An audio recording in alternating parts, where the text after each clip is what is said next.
sun's coming down. Every fake little crown hit the floor now. Please go home, find a hobby, play your guitar, that might be your glory. You can't talk trash and call it tough when nobody's hearing you've had enough. Time to go home, have a nice day. Jeffy Lowe, get out the way. Jeffy Lowe, stop talking trash, nobody's listening. That same old act got no difference in it. Jeffy Lowe, Jeffy Lowe, your time is up. Jeffy Lowe, Jeffy Lowe, enough's enough. Jeffy Lowe, Jeffy Lowe, go on, go home. Jeffy Lowe, Jeffy Lowe, you know the tone.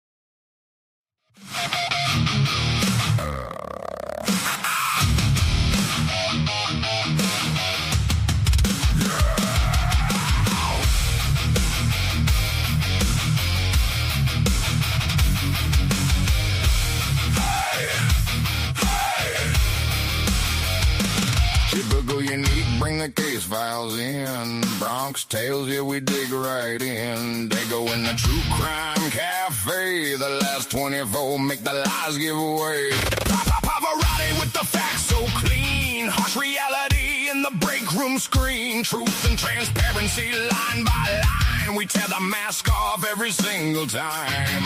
No sleep, no praise, just cold hard days. Every missing piece gets brought to light. They spin the smoke, we cut the rope. If they buried truth, we bring it back tonight. Truth revealed, truth revealed. We don't bend, we don't kneel. Truth revealed, truth revealed. Justice moves when we feel. Day after day, we clear the haze.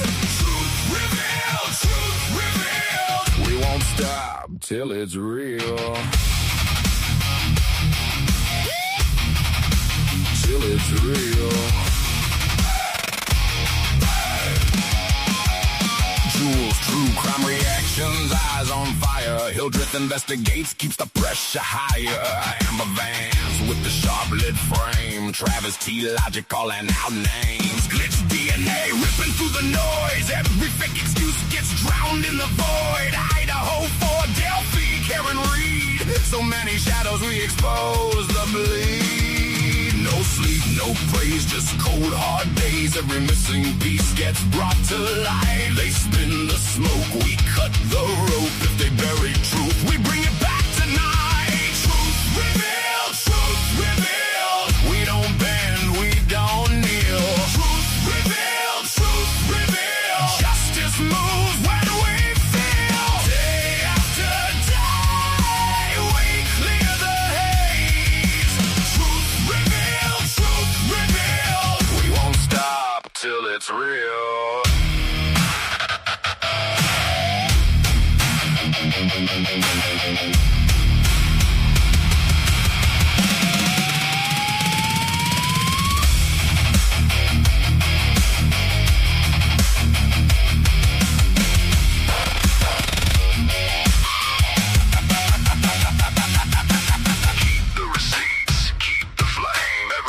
Story learns our name. Every door they shut, we kick it wide. Truth and transparency walk beside.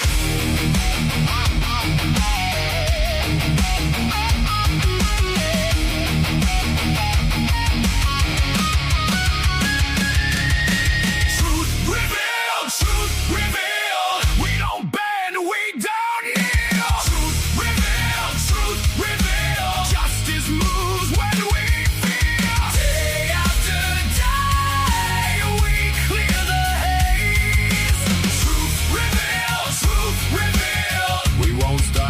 till it's real. Truth revealed. Truth revealed.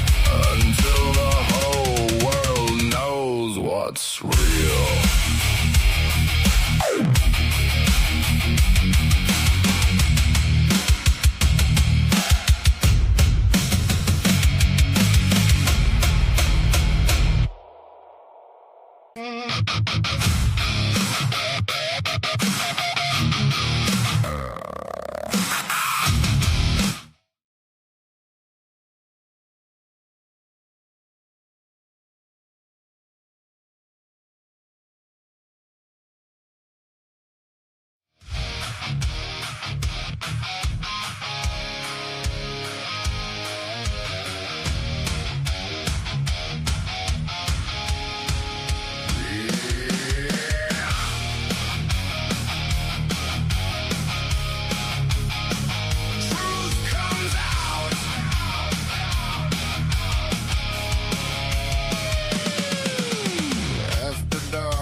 lane, street by street and crime by crime. Every clue in broken light, every lie we drag to sight. You hide the truth, we hold the frame, turn each shadow into a name. We look left, we look right, take another pass tonight. One more angle, one more road, till the sealed up answers show. Pull the thread, truth comes up from the dead. Pull the thread, we won't let the case go red. True crime warriors, stand and see all the angles, all the leads. Pull the thread, truth comes out. Truth comes out.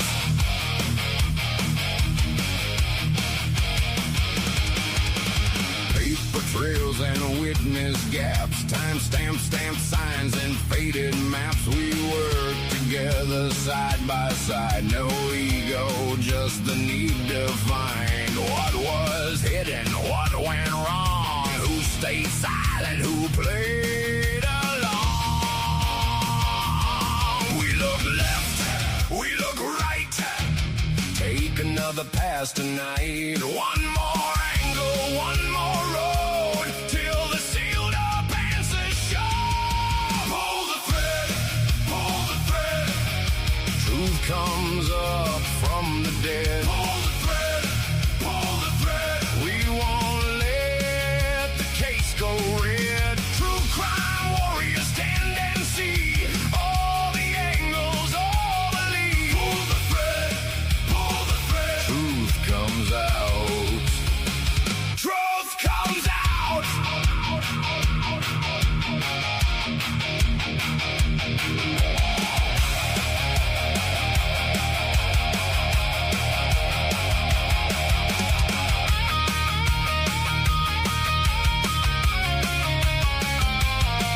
If the door stays shut, we kick it open. If the story bends, we break the spoken. Every bruise, every mark, every name left in the dark. No more smoke, no more shame. We keep digging through the flame.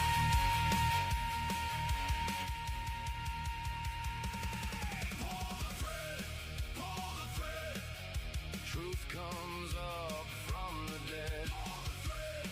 Pull the thread, we won't let the case go red. True crime warriors, stand and see all the angles, all the leads. Truth comes out. Welcome, welcome, welcome.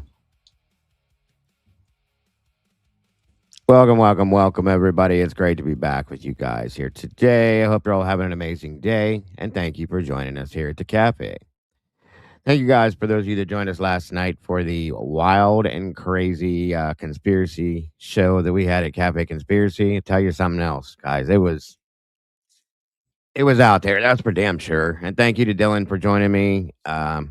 And helping and Moto at points too for helping us to break some of that stuff with the AI down. It was wild for sure. So thank you guys for being there. For those of you that were, I do appreciate each and every one of you. We'll talk a little bit about it when we first get kicking here, just to refresh your guys' minds for those that may not have been there too. So come on in, guys. Grab a seat. Back into the doc breakdown that we had, open discussion as well, along with the docs. We're going to talk about that today. And of course, as I always do, I will give you all the opportunity for those of you that choose to join me up here and maybe give the people in the chat something better to look at than myself. So that link will be pinned in the chat, as it always is. And you know how that goes. So please make sure to hit the like button. Share this out if you will. Let everybody know what we got going on in here. And that being said, let's just get moving here. Here we go.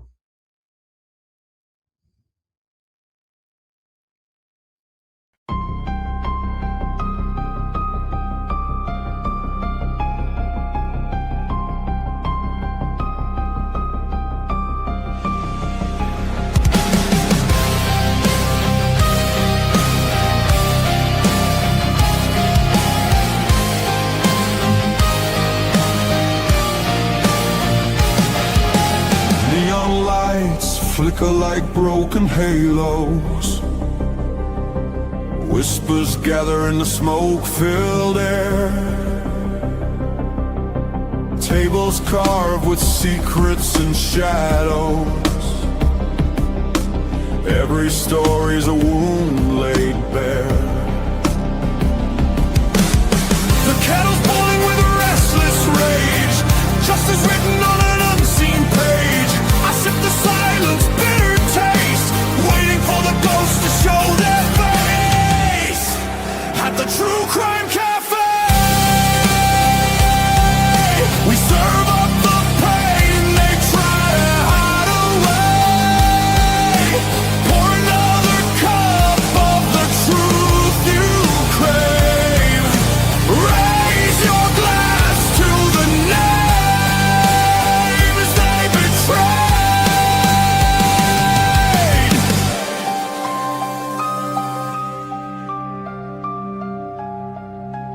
Mirrors cracked, reflections are liars. Ashes fall where the guilty once stood. The jukebox hums like a funeral choir. Echoes pounding through the neighborhood. Every scar is a candlelit vow. We hunt the how, we demand the now. No more silence, no more disguise. We'll paint the night with sharpened cry. At the TruCrime Cafe, we serve up the pain they try to hide away. Pour another cup of the truth you crave. Raise your glass to the names they betrayed. This is not a sermon, it's a battlefield hymn, a requiem dripping from the bottle's rim. The guilty write stories in invisible ink, but we'll drag it all up from the edge of the break.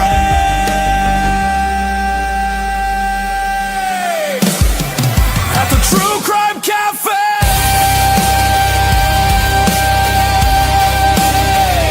the reckoning burns like a black bouquet. Every shadow will pay.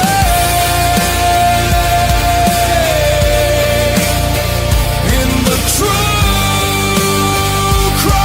Cafe.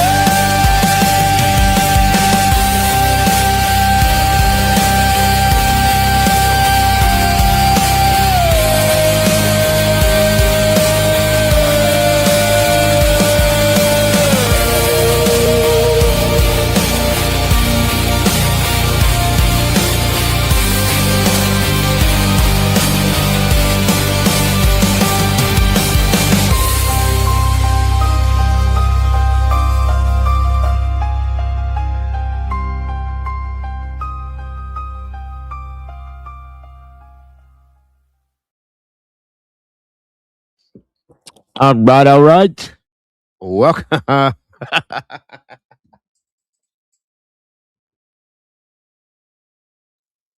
Oh my God, I can't handle you people. I love you guys, but God, I can't handle you.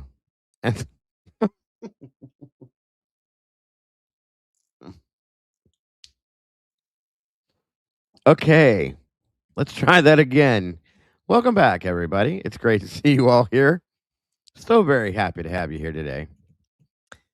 Oh, oh yeah, this is going to be fun. I can tell already. First and foremost, we do have a birthday in here. Make sure you wish Miss Gianna or Miss Gambino a happy birthday. Today's her birthday, of course.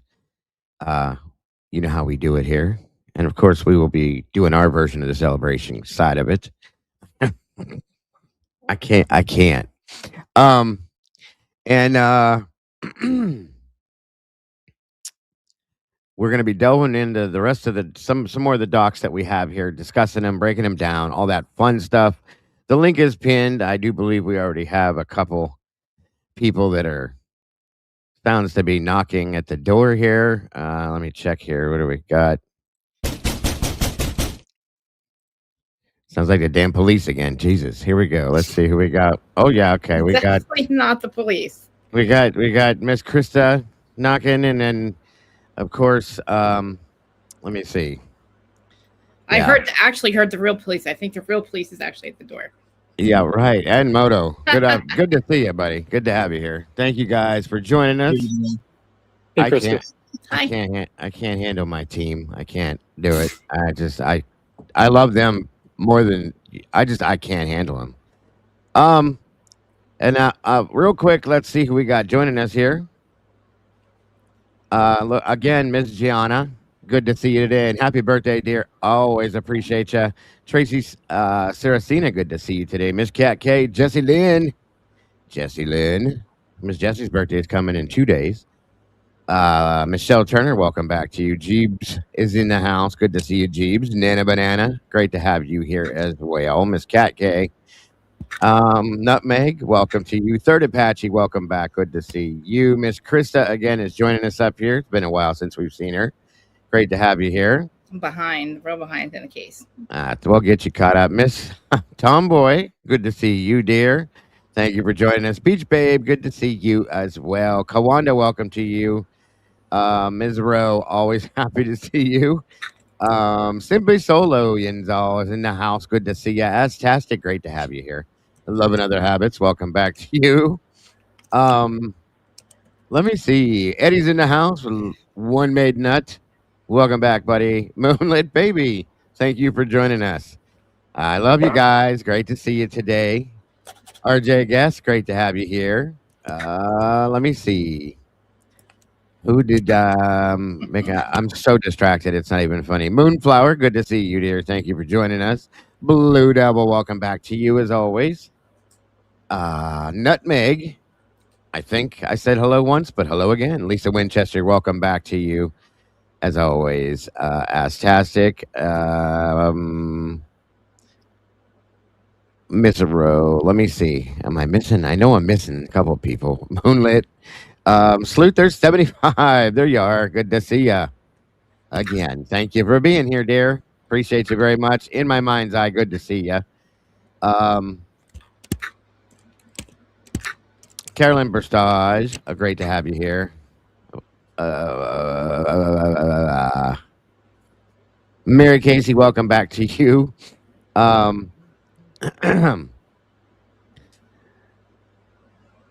Hildreth Investigates. Junior's in the house. Good to see you, buddy. Thank you for joining us today again.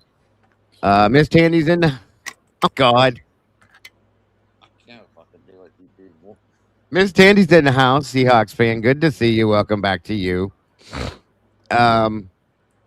Deb's in space. Welcome. Good to see you as well. UK Jackie, welcome back. Great to see you.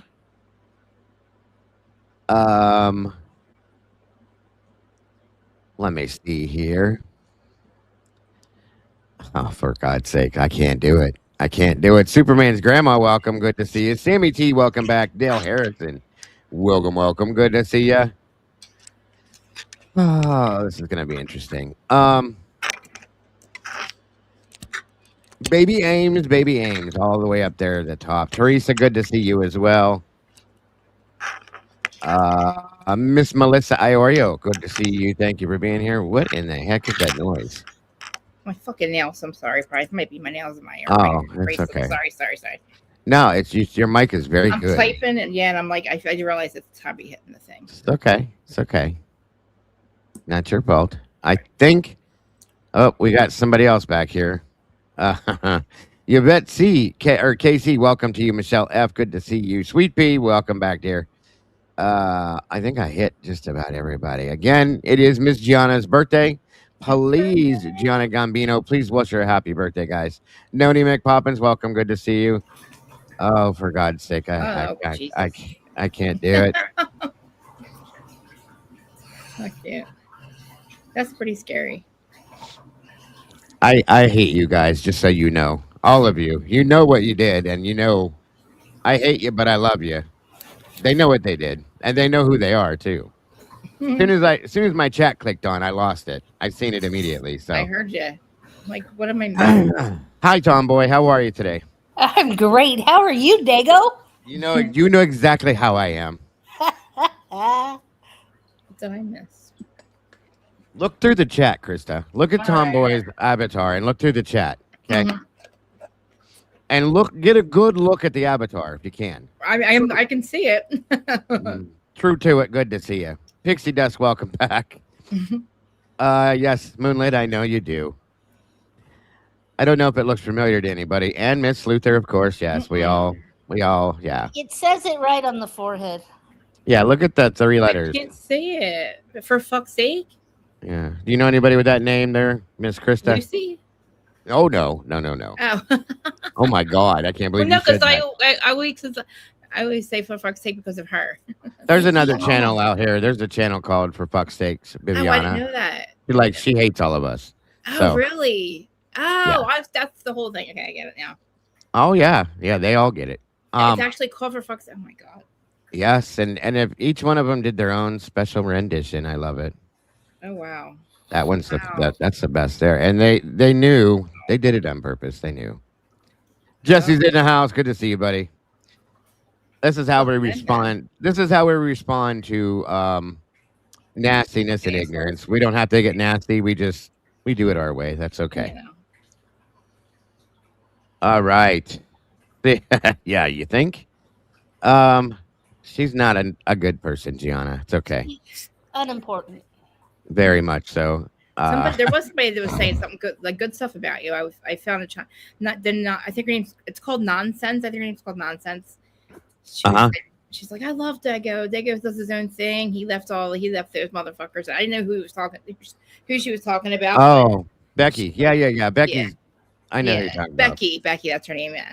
Yeah. I didn't play and I don't play in the drama and I just walked away from it all. I don't understand what they do. I don't get that. I don't know what that means, what their locale. I don't know what all that means, but like, it makes no bit of sense to me. It doesn't belong in the true crime world at all. So no, I'm like, is this what we're doing? I'm a little confused. That's why I walked away from all that stuff. Playlist of who? I don't. Okay. It doesn't. I don't even know. I can't even follow it. So. No, and I had no I don't know what's going on with the algorithm, but like I had no idea there's a channel called For Fuck's. I had no idea. Oh yeah. No very, very. Probably because that's what everybody says to her when she does the dumb shit that she does. So it's like I don't get it. Yeah, it's a joke. Get off me, please. Thank you, Noni. For those of you that joined us last night in Cafe Conspiracy, I hope you did enjoy it because it was out there, folks. It was wild, and I got to thank Dylan, which I'm surprised he hasn't joined me yet, but he must be working. We jumped into just to explain it. We jumped into talking about aliens and AI. Ooh.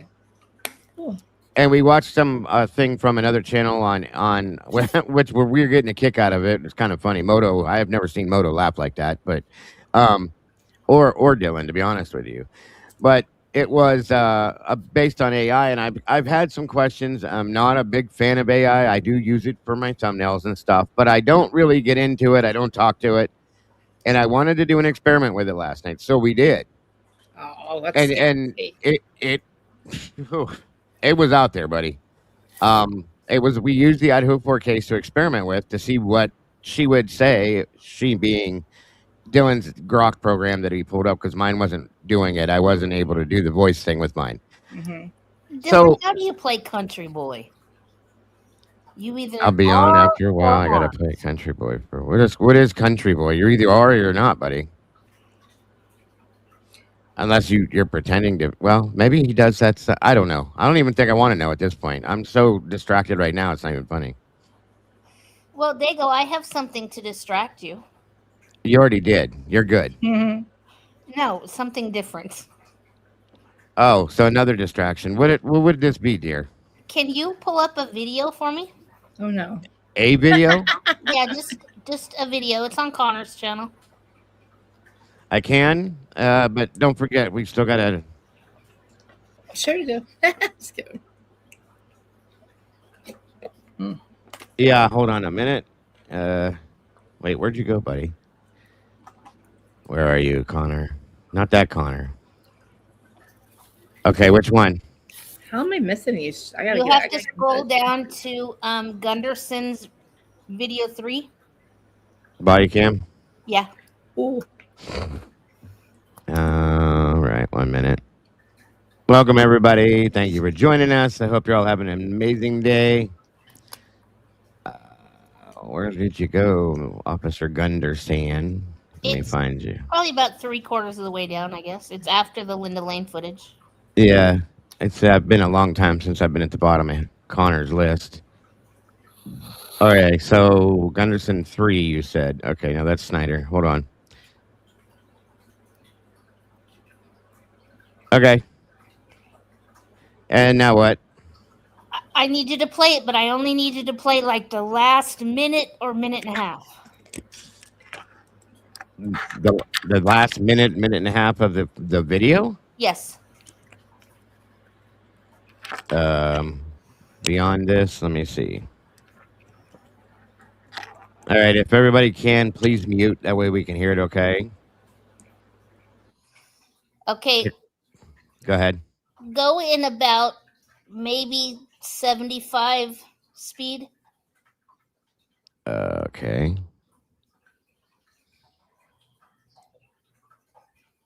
1.75? No, 0.75. Oh, okay. Let me back down then.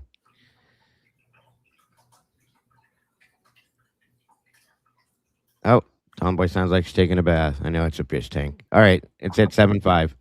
Okay, hit play.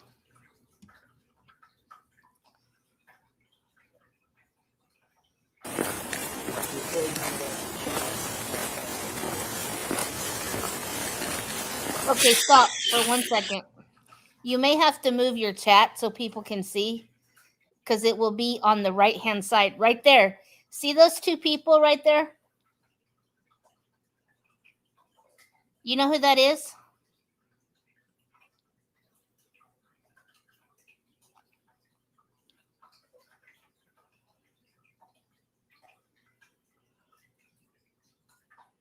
I have no clue, no idea. Well, if you play it a little bit more, I think you'll be able to figure it out. I'm muted. I said, is this two officers?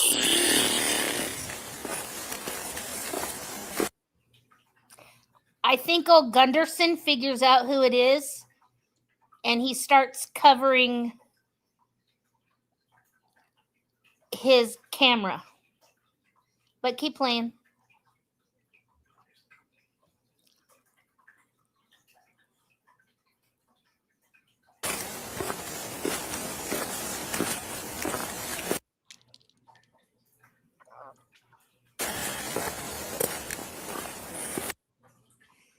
That's Jim and Stacy Chapin. What? Yeah, it's Jim and Stacy Chapin. They weren't supposed to be here. How did they get here so quick from Western Washington? They, according to the document, didn't get here until what time? What is that? 1:15? Hand right here, don't you? It's because I think he figured out who it was. Yeah, but why would he do that? And how did you figure out that that's them? Because a little birdie told me to look. I can't see shit. I think Hunter informed them at 4:30, I believe, too. And I believe that's how they got there so quick. That like would be the only, though, or 1:15, isn't it? That would be the only way they could get there that fast. Somebody had to tell them something early in the morning. Yeah.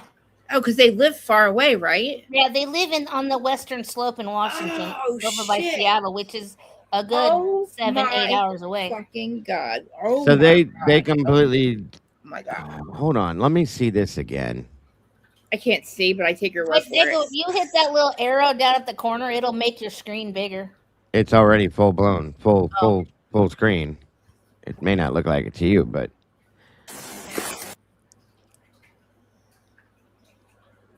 If that's Jim and Stacy Chapin, what in the actual hell? Why, Devin Space? How would Gunderson know who they were? Because if you go back and watch this video about 20 minutes prior to this, there's 4 officers on the corner talking. And then, Down here, yeah. What's his name? Then he's the new chief now. Dallinger. He walks back up towards where the kids are standing, and they're all pointing down towards here. And the kids go down the stairs to the whites, and these guys wait, and then they go around the corner, and then that's who takes them to the police station. Why would Hunter, when he showed up, and Maisie both not go to them instead of coming up here to the hill? Right. Why aren't they with their parents? Because they have no reaction. They have no reaction to Hunter telling them that their brother is slain inside. I don't understand. The thing that I don't get, though, is that sense. Hunter comes up from the whites, it looks like, and he stands there, and then Maisie shows up in that car and walks up there. If those are their parents, why the hell didn't they go to them? Because they can't. Or why didn't the parents walk up here? Right. And I agree. That's why Maisie had no reaction other than to tell Dylan to shut the fuck up. You get a fake hug from Hunter going, "Oh, I'm sorry, bro." That's wild. Mom and Dad will be here in a minute. If this is true, okay, because we don't know 1,000,000% for sure. How far away do they live? They live a good distance. It's probably Like what, three or four, Yeah, 3 hours? No, like 7 or 8 hours. It's literally. I thought they were closer than that. Live right over by Seattle. Were they coming here anyway? No. No, no. Only. Parents' weekend was the weekend prior. They were just here. Yeah, they were just here because they did an interview saying we did it. Our kids turned out great. Remember all that thing? They were there the weekend before, and oh, I'm gonna have to Hold on, I'm gonna try to screenshot this real quick. I'm so it's 1 o'clock now, so they have to leave by 8 o'clock in the morning. Dago, if you play it slowly a little bit more, he gets a little closer. They'd have to leave by like 6 o'clock in the morning. Hold on. Dude. They knew about this way earlier. They all knew about this way earlier.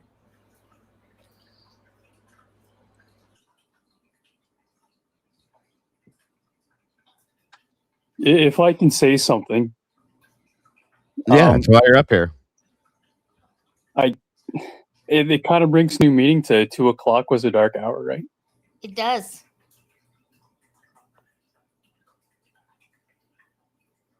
Yeah, you're right. I always said that. I will always go back to what Stacy Chapin said, that 2 a.m. is a dark hour. Well, I've always questioned the reason why she came out 2 days after the murders happened immediately and said, this was not a love triangle. There was no drugs involved. Hey, Randy, good to see you, buddy. So, and then they're involved very early on before anybody. And my understanding is that Othram went to them and said, hey, we got this. We got the case solved. We're taking care of you, all the, that fun shit. But it was a whisper. No, it was an accidental running into and a little whisper before Thanksgiving. Have a great Thanksgiving. I don't believe in accidents. Yeah, I don't believe in accidents in this case at all. You're like stalking the victims' families, in my opinion. Othram. Oh, he moved his hand. Okay, hold on. Anyway, put it back in. What other and then they stop it. So, well, folks, what other reason would Gunderson have to put his damn hand over the camera at that point? That's weird. And how did he realize again it was them? It's only an hour and a half after everybody finds out. I think there was communication between the officers who were standing there at the corner. And when they walked back up by where the kids were standing, I think there was a discussion because they said, we're going to figure out a way to get you down to the station. And you hear Dylan say something about, I think we're going to go with them to the whites. But she pointed down the hill. Wasn't there another body cam, though, that got like closer up to that area? The only one I can think of is Warner, but I couldn't find it. What about the one where we heard the whole? We allegedly hear that there's a CI in the house with. That was after this. Oh, because whenever this was, whoever's body cam you can find, it's right literally right 2 or 3 minutes before the kids leave to go to the police station. That's wild. Okay. Now let's ask the next question. Why? Right. Why? And it takes 7 hours to get there. Why did they not explain this or tell the people they were there? Or why are they not telling the truth about it? How long does the 1112 video go? So 1? How long what?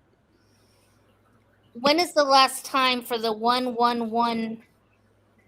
There's multiple times out for it now. Jules had gotten a bunch When of is them. the last time though? Wasn't it 1? No. No. I thought it was just midnight to 1 p.m. No, there's video that goes all the way to 7 a.m. on that. 7 a.m. that morning, yes. This video of Oh, you mean was taken yeah. a little before 1 p.m. I thought you were talking about in the morning. I'm sorry. Yeah. I think it only goes to noon or something like that. Go ahead, Moto. Yeah, sorry about that. So the question is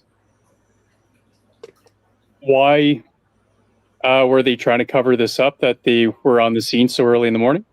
It's simple. It's to hide the timeline. Weird. They had this thing cooked. It was a dead duck right from the beginning. I'm just blown away, especially after what I heard last night. Some of the stuff I heard last night is very believable. So I'm not saying all of it. I'm not saying I follow that. I'm just saying now I seeing don't that think Hunter was involved. I think Hunter found them. He's weird, dude. He's a weird dude. What you think he went there? Not Hunter Johnson, Hunter Chapin. Oh, yeah, Hunter Chapin. I think Hunter Chapin found them when he pulled up in that SUV at 429. Yep. I think somebody texted him and told him what happened, and he went over there. And when he got there, I think would it be? He sees them, and then he calls his parents because, like, really in that situation, what else are you gonna do?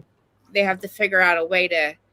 I don't know. Why do you have to figure out anything? Why, if your son's slain, what is the fucking deal that you got to make up? Why are you so involved with this narrative? Like, it's weird. There's 3 other victims that are not your family, or not your kid. No, you got a really good point, Krista. Like, why wouldn't you just go through the proper channels? Right, exactly. And make this legitimate. Right. Why go through this? Right. I think it's because Scott Green was sitting there on his hands and knees and sucking these people off, saying, "Please don't call the police yet." Exactly. I said, "Whose fucking dick are they sucking?" Because this is wild. Because there's 3 other victims that you're interrupting their investigation or whatever. Like, it's not your fucking business. You know what else this could play into, Tomboy? My big issue with the blue sport dress jacket being balled up underneath the TV set that Hunter was wearing. Well, looks like the one Hunter was wearing. Let me clarify what I'm saying. It would explain that. I think that bag that keeps showing up everywhere. That black bag. It's like in every picture. There's like a black backpack, and it's like moved, and it's like in every picture. And I'm like, what is in this backpack? I don't know. It's just weird. Oh, my mind is scrambled again. Thank you, Witchy. Yeah. Has anyone FOIA'd 1122 for 11, 12, 20? I sent out a FOIA just the other day for not everything but 11, 12 to see if I can get camera footage from anywhere else. I really don't think I will, but I'm trying. I can't get FOIAs or Ubers from New Jersey. I can't even get them to answer me here. I can't get them to answer me anywhere. Yeah, I get it. It's weird. I don't know, you guys. I'm just. They're really involved. It's really a shame because it's like they steamroll over the other parents' wishes almost, in my opinion. There's just a lot of things like this that are strange that don't make any damn sense to me at all.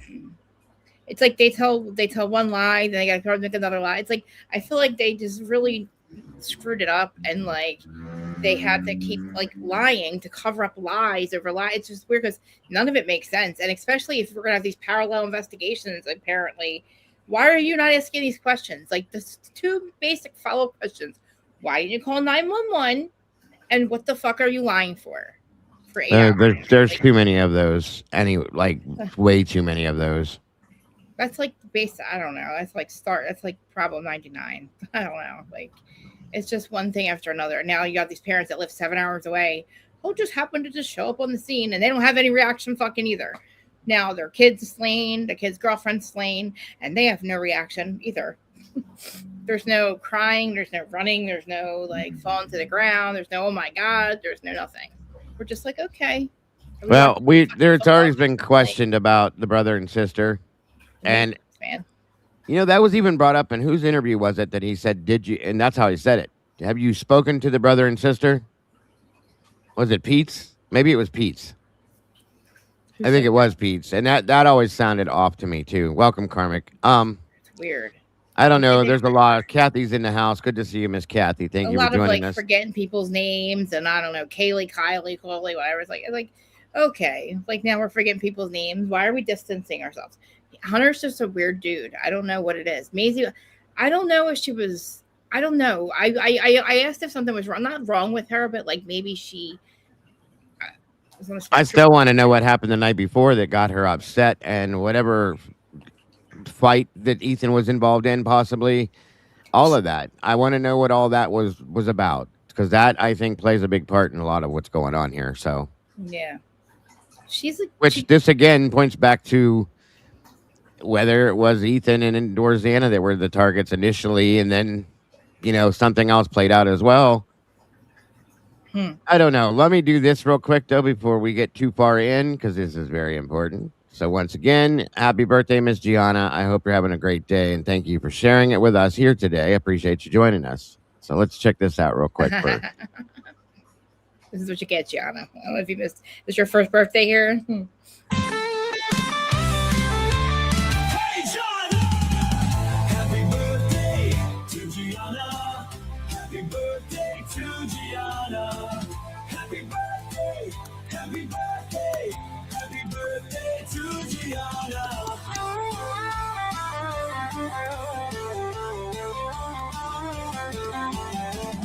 Happy birthday to Gianna. Happy birthday to Gianna. Happy birthday. Happy birthday. Happy birthday to Gianna.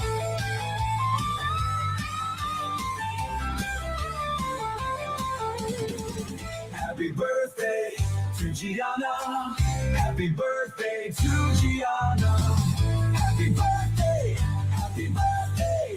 Happy birthday to Gianna.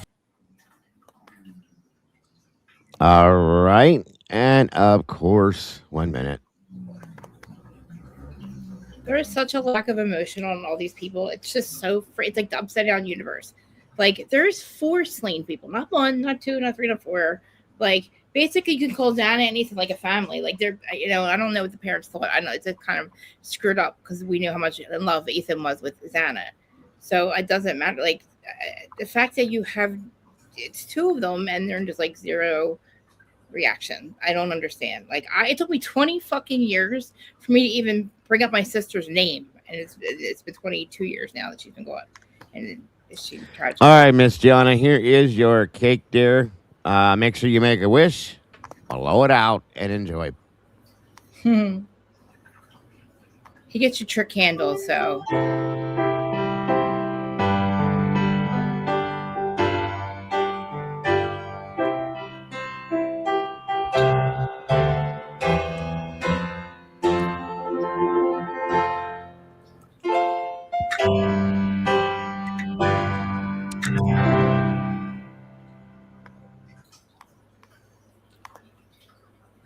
There you go, dear. Again, I hope you have an amazing day and a whole amazing, even better year. And, of course, we'll do it again next year. Thank you for being part of the community and the family. We appreciate you very much. I hope today is absolutely awesome for you. Of course, you deserve it and then some. So enjoy your day, dear. And, guys, make sure to wish Ms. Gianna Gambino the happiest birthday you can wish her. Thank you. I appreciate all of you for that as well.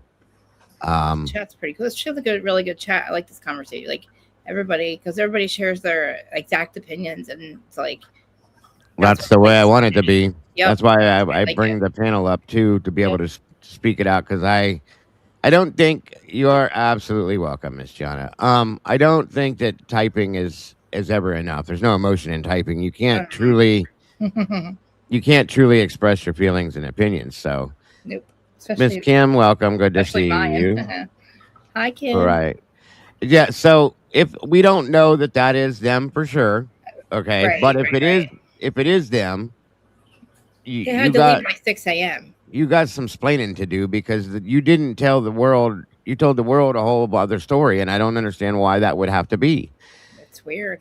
And now there's other things that have been said that I've always been uncomfortable with coming from that. So I mean, I don't even know what to think. That whole ran into you.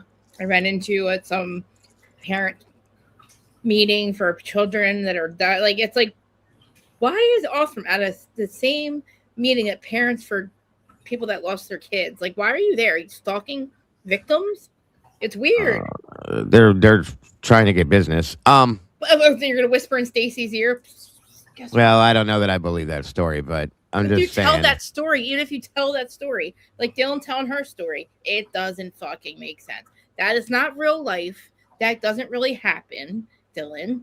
If that's what you saw and heard, that's not what the fuck you would do. That's not real life. Just like Stacey Chapin's not going to be like, okay, thank you. You're right there. Hold on. Thanksgiving now. Like, are you fucking out of your mind? Like, what are you talking about? Like, I'm sorry. Like, I repeat myself all about this. I repeat myself, but like, nobody asks these questions. I don't get it. It just doesn't make any sense. I wouldn't listen to a fucking word Dylan said. I'd be like, are you tripping? Are you tripping?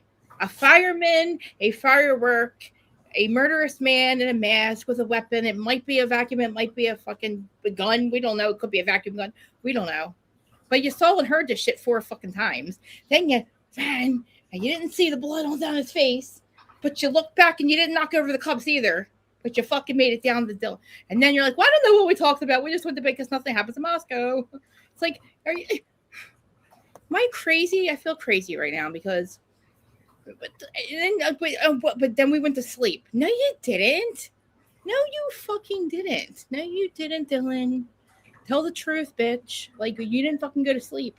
What did you hear and see? Krista's losing her mind. Like, it's like insanity. I don't get it. And then now here's the parents. Why? That makes sense because everybody must have known way before 12 o'clock. Because nobody seems to fucking care. Nobody seems to have any reaction. And then you only hear the cries when the cameras get closer. You go, oh! And then on the 911 call, it's like, something's going on. Oh. I'm like, holy shit, I missed that. I missed that. And I was like, oh, it sounds normal to me. I'm like, oh, they're okay. The 911 sounds normal. I missed that entire fake cry. And I was like, wow. Who is that? I don't even know who that is. I think it's like Josie maybe, or like Bethany. I forget. Something's going on. Like, holy shit. What the hell is happening right now? Like, poor Xana or poor whoever, or poor Kaylee. Oh, I don't know if Kaylee's there. I don't know. Who else is there? Okay. So real quick, Kathy says, yep. Hearing on August 5th, Judge Marshall in Latah County, Reed Kohberger, 1120. Is this? Wait a minute. Latah County, Kohberger, 1122. Public records request. Oh, okay. So what is that? All that is supposed to be, Kathy, or is there more to it? Wait, I don't understand why there would be. Yeah, I saw the comment. I just don't understand why. They're having a hearing for it. What the fuck? Why not? Why fucking not? Who cares? A bunch of hearings, just like the county case. I don't. Cases on top of the real truth. Let's just throw a bunch of noise around the actual truth, so nobody ever finds out. Let's just have a bunch of shit. Like, why not? Dago Officer Snyder body cam 2. All right, hold on. You can tell I haven't talked about this case in a while. I can't.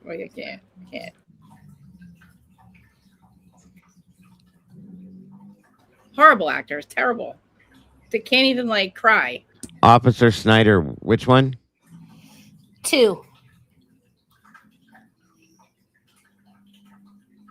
Don't ever rob a bank with Dylan. She sucks, dude. She'll get you caught in a heartbeat. She's right. They're probably like, this one's gotta go after this. She's a loose end. This one's crazy. This one sounds nuts. We should have gotten her.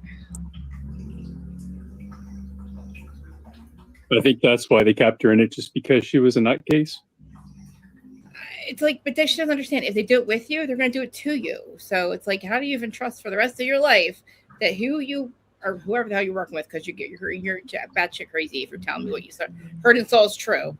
That's absolutely not true. Like and if that's true, you need a handler you shouldn't be walking among people. You need a handler. If that's what you think reality could be or not, we don't know. Is it real? Is it not? You need a fucking handler, bitch. You should not be walking around fucking society. It doesn't make any sense. Why would her parents not put her away? Like, you heard and saw what?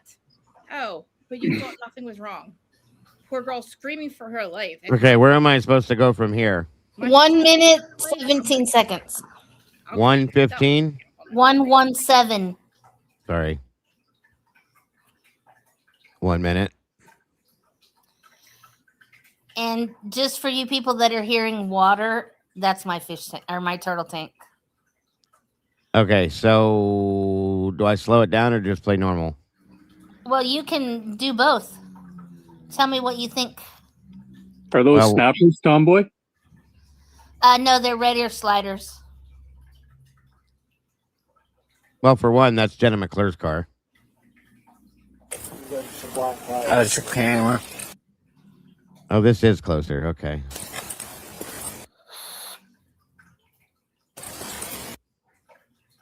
Well, I'll tell you right now, if this is them, that's Stacy, because I can tell by the way that they're standing, it does resemble her stance. And a sweatshirt we saw her wearing, I think. I don't even remember. Hold on. And then he doesn't look over there again. Yeah, but how would they know who their parents are? Like, without knowing who their parents are. If we can identify them, they probably could. Think about it. It's hard to... Well, this woman does look like... Or no, that's... Hold on. Stacy is the taller one. Jim is the shorter one. Yeah. But doesn't that person look like they're wearing a hat? Like a baseball cap type hat? That's your camera. Maybe not. Maybe it was just the way the head was.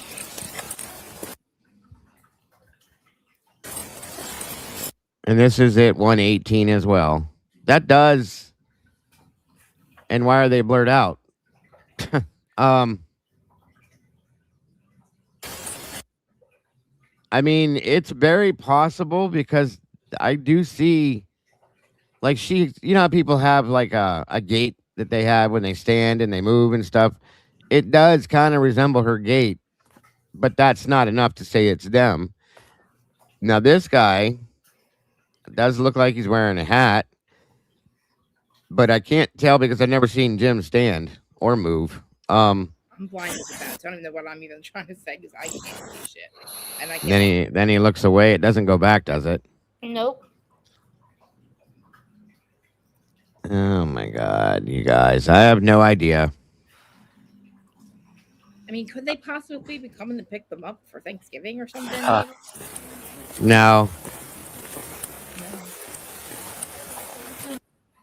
That truck looks. That looks like the same truck that we saw going by the Banfield that night. Interesting, which is the same type of truck that Matt had. Mike found out, but I don't know. Anyway, that's not what we're looking at.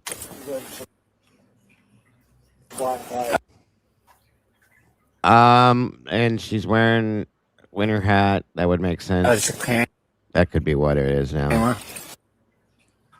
I mean, it very well could be them. I don't know, you guys. I don't know. Well, honestly, at this point, like, why not? You know what I mean? Why not throw the cheap-ins there? It is very blurry. And even on a screenshot, because their faces are blurred, it's going to be damn near impossible to figure it out. If we can get close enough to them, we could probably get some other kind of features from them. But where I don't know. I still feel like it's strange that they wouldn't have walked up there though. Okay, well, while you keep talking, I'm gonna go. Well, you gotta go touch up your makeup.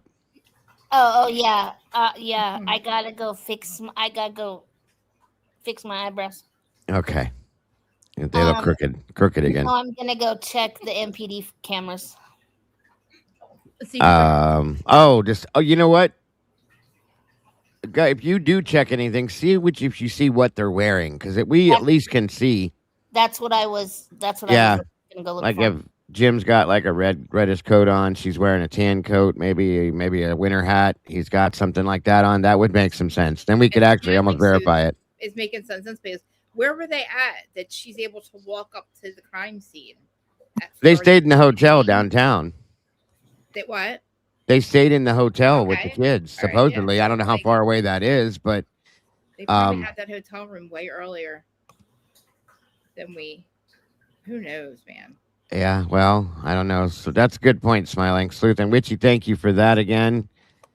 It's like number 2 towards our goal for today. Please save the house. Don't bother with our friends. Sorry, bud. Go ahead.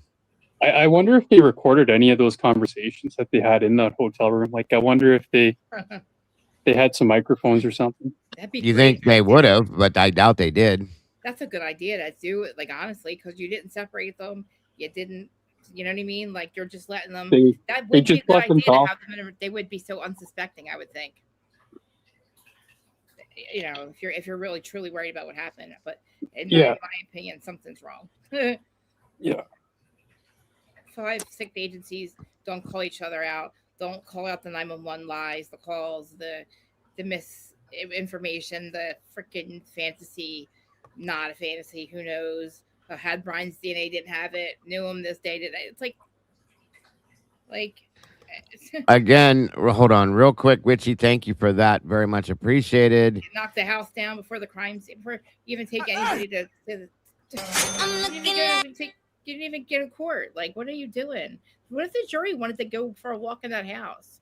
Your little dollhouse? Where you're gonna walk in that without missing a floor? And thank you again to trying to find the other one. I cannot find it, but thank you very much again for both of those towards the goal today. You guys are awesome. So, yeah, are you still there, Tomboy? Yes, you're still there. Welcome, Nothing Half-Assed. Good to see you. Kim Young, welcome to you. Colleen, welcome. Witchy was here.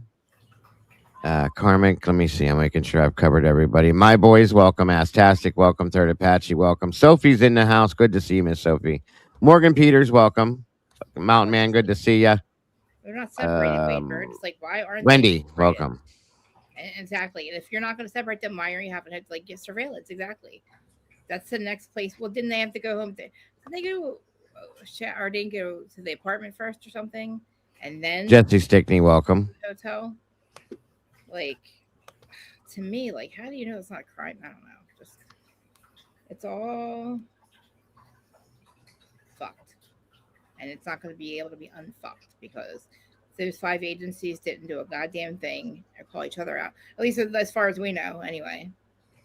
Which, and like, I mean, who else is going to do it? Welcome. The Justice, the Department of Justice. That's the only thing higher up than that. Like, it's weird to me that these agencies that investigated aren't pulling out the. Welcome, Clyde. You know. Nothing of it. Right. I'm saying the same thing I was saying. Like, I mean, because to me, like, that's like there's so many problems and we're so far past the 911 call. But like, to me, that's the major thing. Like, my sister screamed for help and you didn't fucking do shit about it. You locked your door and saved yourself. And like, that would, for the rest of my life, I would be so mad. Oh my God, it just makes me mad for her. Like, how dare you? Like, how dare you not call 911? And you know what? We can't really say that they aren't like. I'm not gonna. I don't want to sound like a. It's just like I sound like I'm not, but I'm just always like this. Well, I mean, I'm sure they probably do feel like absolute shit. I mean, even if you are responsible for it, I don't think you're necessarily happy with yourself if you were involved in it. So, like, you know what? In one way or another, you know, justice will be served, but you just don't know how. Yeah, because you got to live with yourself. I hope they have consciousness. And if they were caught up in something that, like, they didn't want to be caught up in, that's a shame. It really is. It sucks. And, like, I'd feel bad, but, like, I just feel like Dylan's tone is so off. Telling a story, like, it just, and then you want to get a therapy you want $100,000. It doesn't make sense. 3 days later, you sound like you're reading a script. Either you're a fed or you have no conscience. And, like, I think that maybe Bethany might be bothered for the rest of her life. I don't know. I don't know. I really. Well, I don't honestly think Dylan was a fed. That's my personal opinion. I mean, I'm just no way in hell. I mean, the more and more I learn about Bethany, I don't think she would have been a fed either. No. I can't see it. She's more of like an unwilling participant. It seems like, kind of. Bethany is, yeah, but Dylan, I don't know what to explain with her. She went and got. I can't forget. She went and got Kaylee, which is not normal. Like you said, she wasn't friends with her like that. But you're gonna drive to go get her, and ask her to come back to go to a dance. You know what I mean? Like, yeah, but what can you do? I mean, honestly, I'm still stuck on the fact I don't think Dylan was sleeping in her bed. I think she slept on that couch the entire night, and I think she saw everything that happened. She was. Why was her head on the? Why was she on the couch? Why is there a picture of her head on the couch like that? Like, when did she get? That's where she was laying there with Lakeland. The problem is her head was on that couch, and she had that blanket, and that blood was found on that blanket. So, I mean, put the two and two together. Come on now. So, did she get up and drag the blanket through the blood that was on the floor? Oh God, yeah, probably. Well, you heard people screaming for help. I'm sorry. Like, what? You're still alive. You saved yourself. Yeah. Or you were just like, okay. And then when she says, I think I heard, you know, whoever in the bathroom. Well, yeah. I mean, if you're in her room, all three of those rooms, Xana's room, the bathroom, and the kitchen. I mean, how could you distinguish which room it is? Because it would probably likely sound very similar between the bedroom and the bathroom, at least. So, I mean, unless you saw it, you wouldn't know whether it was the bathroom or not.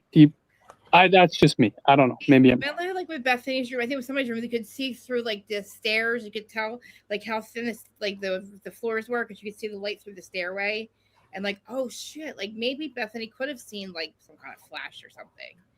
I don't know, but like it was just weird. Like, it's such a thin, the floors and the stairs and everything. Like, there's no way that you are either there and you heard it, or you're a sociopath, and because you didn't call it, you didn't think anything was wrong. But you hear a fake scream or a maybe scream, and you go and sleep at Jenna's house.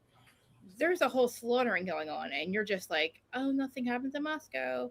I forget what we talked about. Can I go home for Thanksgiving? Like, I'm sorry. You need a handler, both of you. Something's wrong. Something's wrong. Like, you heard in some murderous shit, and you are like, what? Like, I called to see if they were okay. Well, they didn't answer. So did you go check on them? Because if that's what you're calling to do, and they don't answer the phone, Dylan, you get up and you actually go fucking check on them. Because if you think something's actually wrong, because they didn't answer, that's why you're calling, right? You didn't hear the phones ringing throughout the house. You didn't go to a a location. They're all home, but nobody's answering. And the murderous man's like, ah. And you're just like, no, nothing's wrong here. Let's go to sleep. What? Like, I'm sorry. Like, I can't. It takes my breath away thinking about some of these people getting the fight that Xana had in the house. Like, it just, like, literally, like, thinking about that. The fight that she had. And you mean to tell me that you fucking heard nothing? You didn't think anything was wrong. We saw the crime scene, Dylan. We know the fight that went on. Like, we saw the room. It looks like an explosion went off. Like, me and Willie went through like every freaking inch of these pictures one night, and Bryan's research papers, and it's like he knew exactly what he was doing. He definitely aided in his own defense, and I don't know what's going on with it. I really honestly at this point feel like, why is he's not doing anything? Like, what can we do at this point? It's like Moto said, like, they have to live with themselves, and I hope that they have consciousnesses, whatever, or if they are caught up in something. I don't know what the out of this one is. Like, I don't know how to get out of it. because So this statement here, Melissa, I'm gonna speak on this real quick. Is how close to Xana would you have to be to see her lips? That's a bullshit oh statement. God, I Or heard that. Yep. or she, like I said before, there's no way that she went by her in the hallway, looked over and saw her head, saw her face, saw her forehead, her lips, any of that. That's all bullshit. She was in the room and saw them both, or she watched the whole thing go down, like Moto said. And I truly can believe that without even thinking twice about it, because none of what she has said as we've been reading through her interviews makes any sense whatsoever. So I fully think that she was either in the room and went in and like directly looked at both of them, or she watched it all go down, so on and so forth. There's my two answers to that, to be honest with you. So, I don't know. What has to be wrong with you that you don't understand when, like, yeah. and real quick, for all you jackasses out there that are saying Dago is so wrong, and hold on, then there's gonna be consequences for the things you're saying, Dago. I'm not the only person that's fucking saying this, people. Okay. Oh, I'm For sorry. those of What are you, you Miss saying? Angela Giorgio, or whoever the hell you are claiming to be, Fuck so on and off. so forth, send it to me. Okay. Send it to me. I'm tired of seeing and hearing your stupid emails and your stupid comments. Do what Wow. you're gonna do, or shut up. Okay, because Exactly. everything that has come from her, and from anybody that has saying this, okay, Hmm.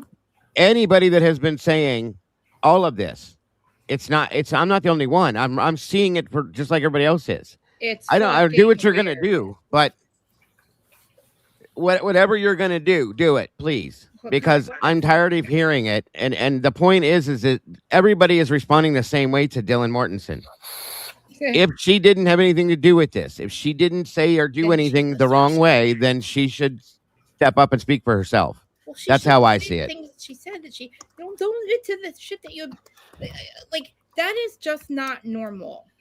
To see and hear what you saw that you say, or you made it up, or somebody told you to say it, or you weren't really there, or you're like there's nothing good out of what she's Dylan said. Like we're allowed to like speculate on why the fuck she's a liar. You're welcome, The Melissa. shit that she's saying doesn't make sense because it doesn't. You learn stranger danger in kindergarten, bitch. So like I don't want What? to hear that you're well, I'm gonna get Dago for defamation. Like what?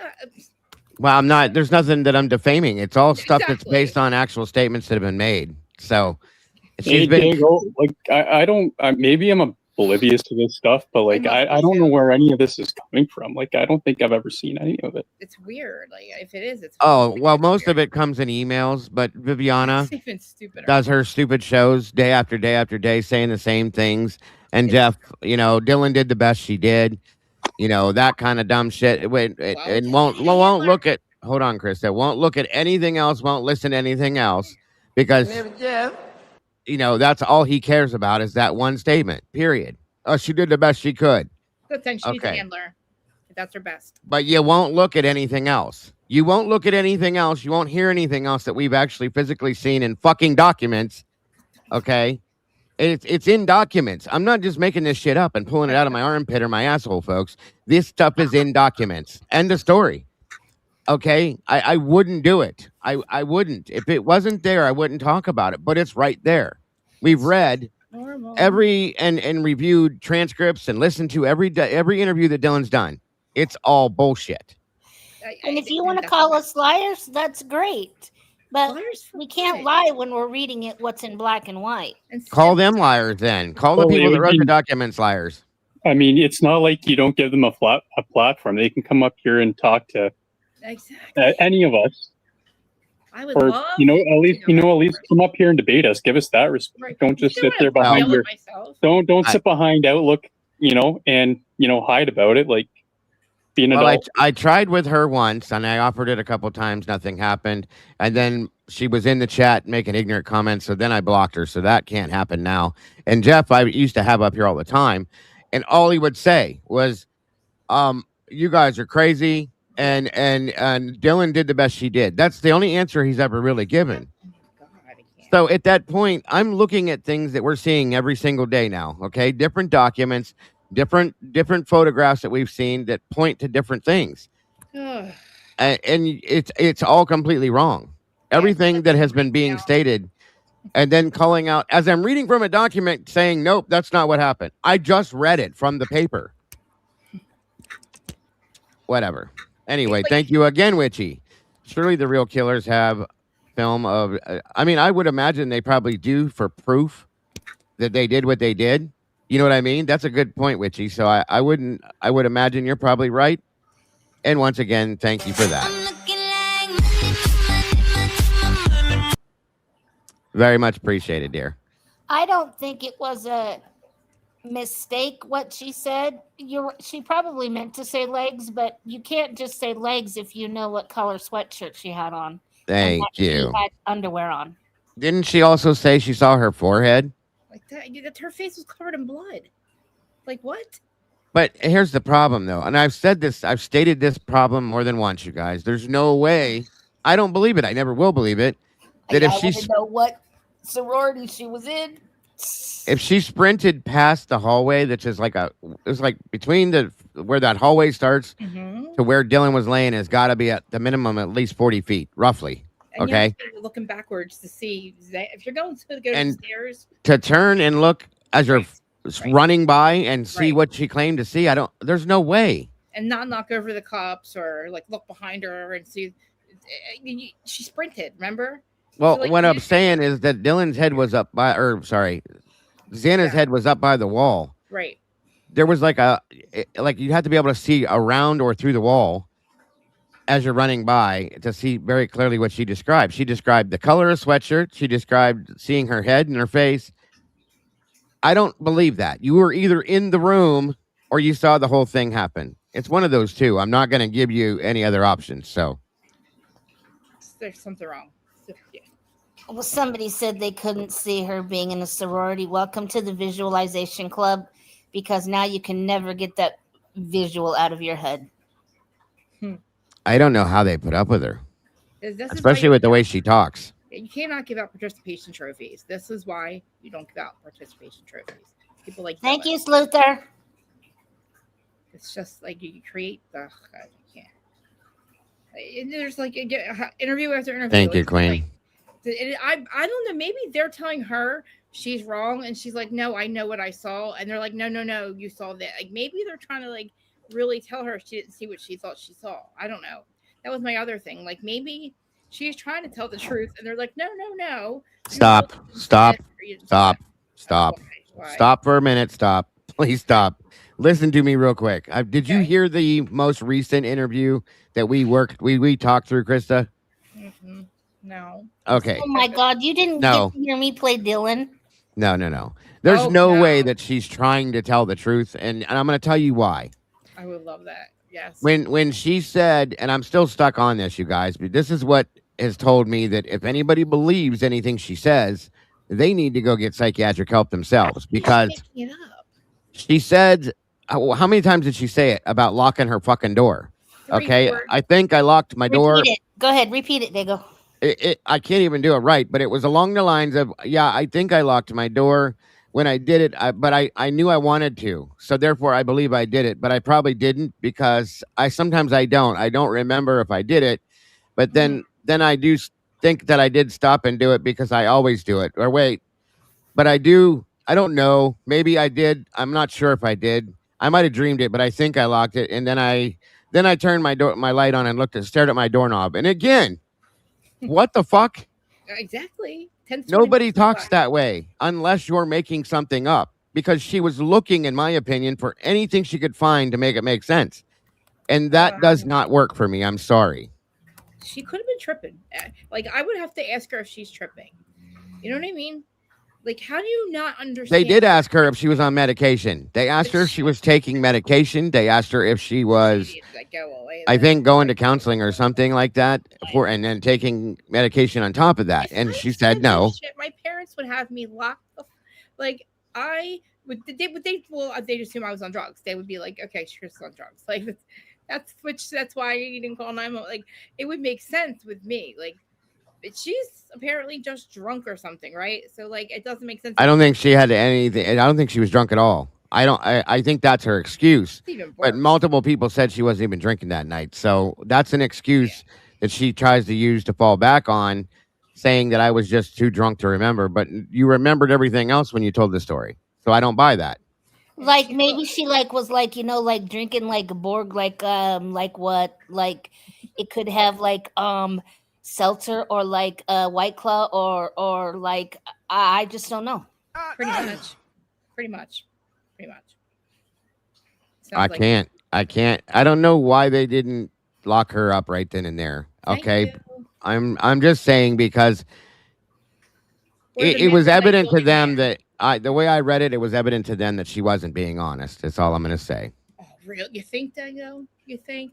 What about the knife wielding man that doesn't say, "Hey, officer, it's a quadruple homicide, it's not a unconscious person." Like, you know what I mean? He's like still got the knife in his hand. He doesn't even say a goddamn word. You are correct, Sluther. And yeah, I It's know. weird. Well, Yeah. I think Poor Ethan. I Oh, somebody said it, Dago. I don't know who it was said it on your panel the one time, but you can't be held accountable if you called into 911 about an unconscious person. you If can't- that person later dies, you cannot be held accountable. What do you mean? But What's if you your- call in Like with late? You mean? dead, they're going to automatically look at you.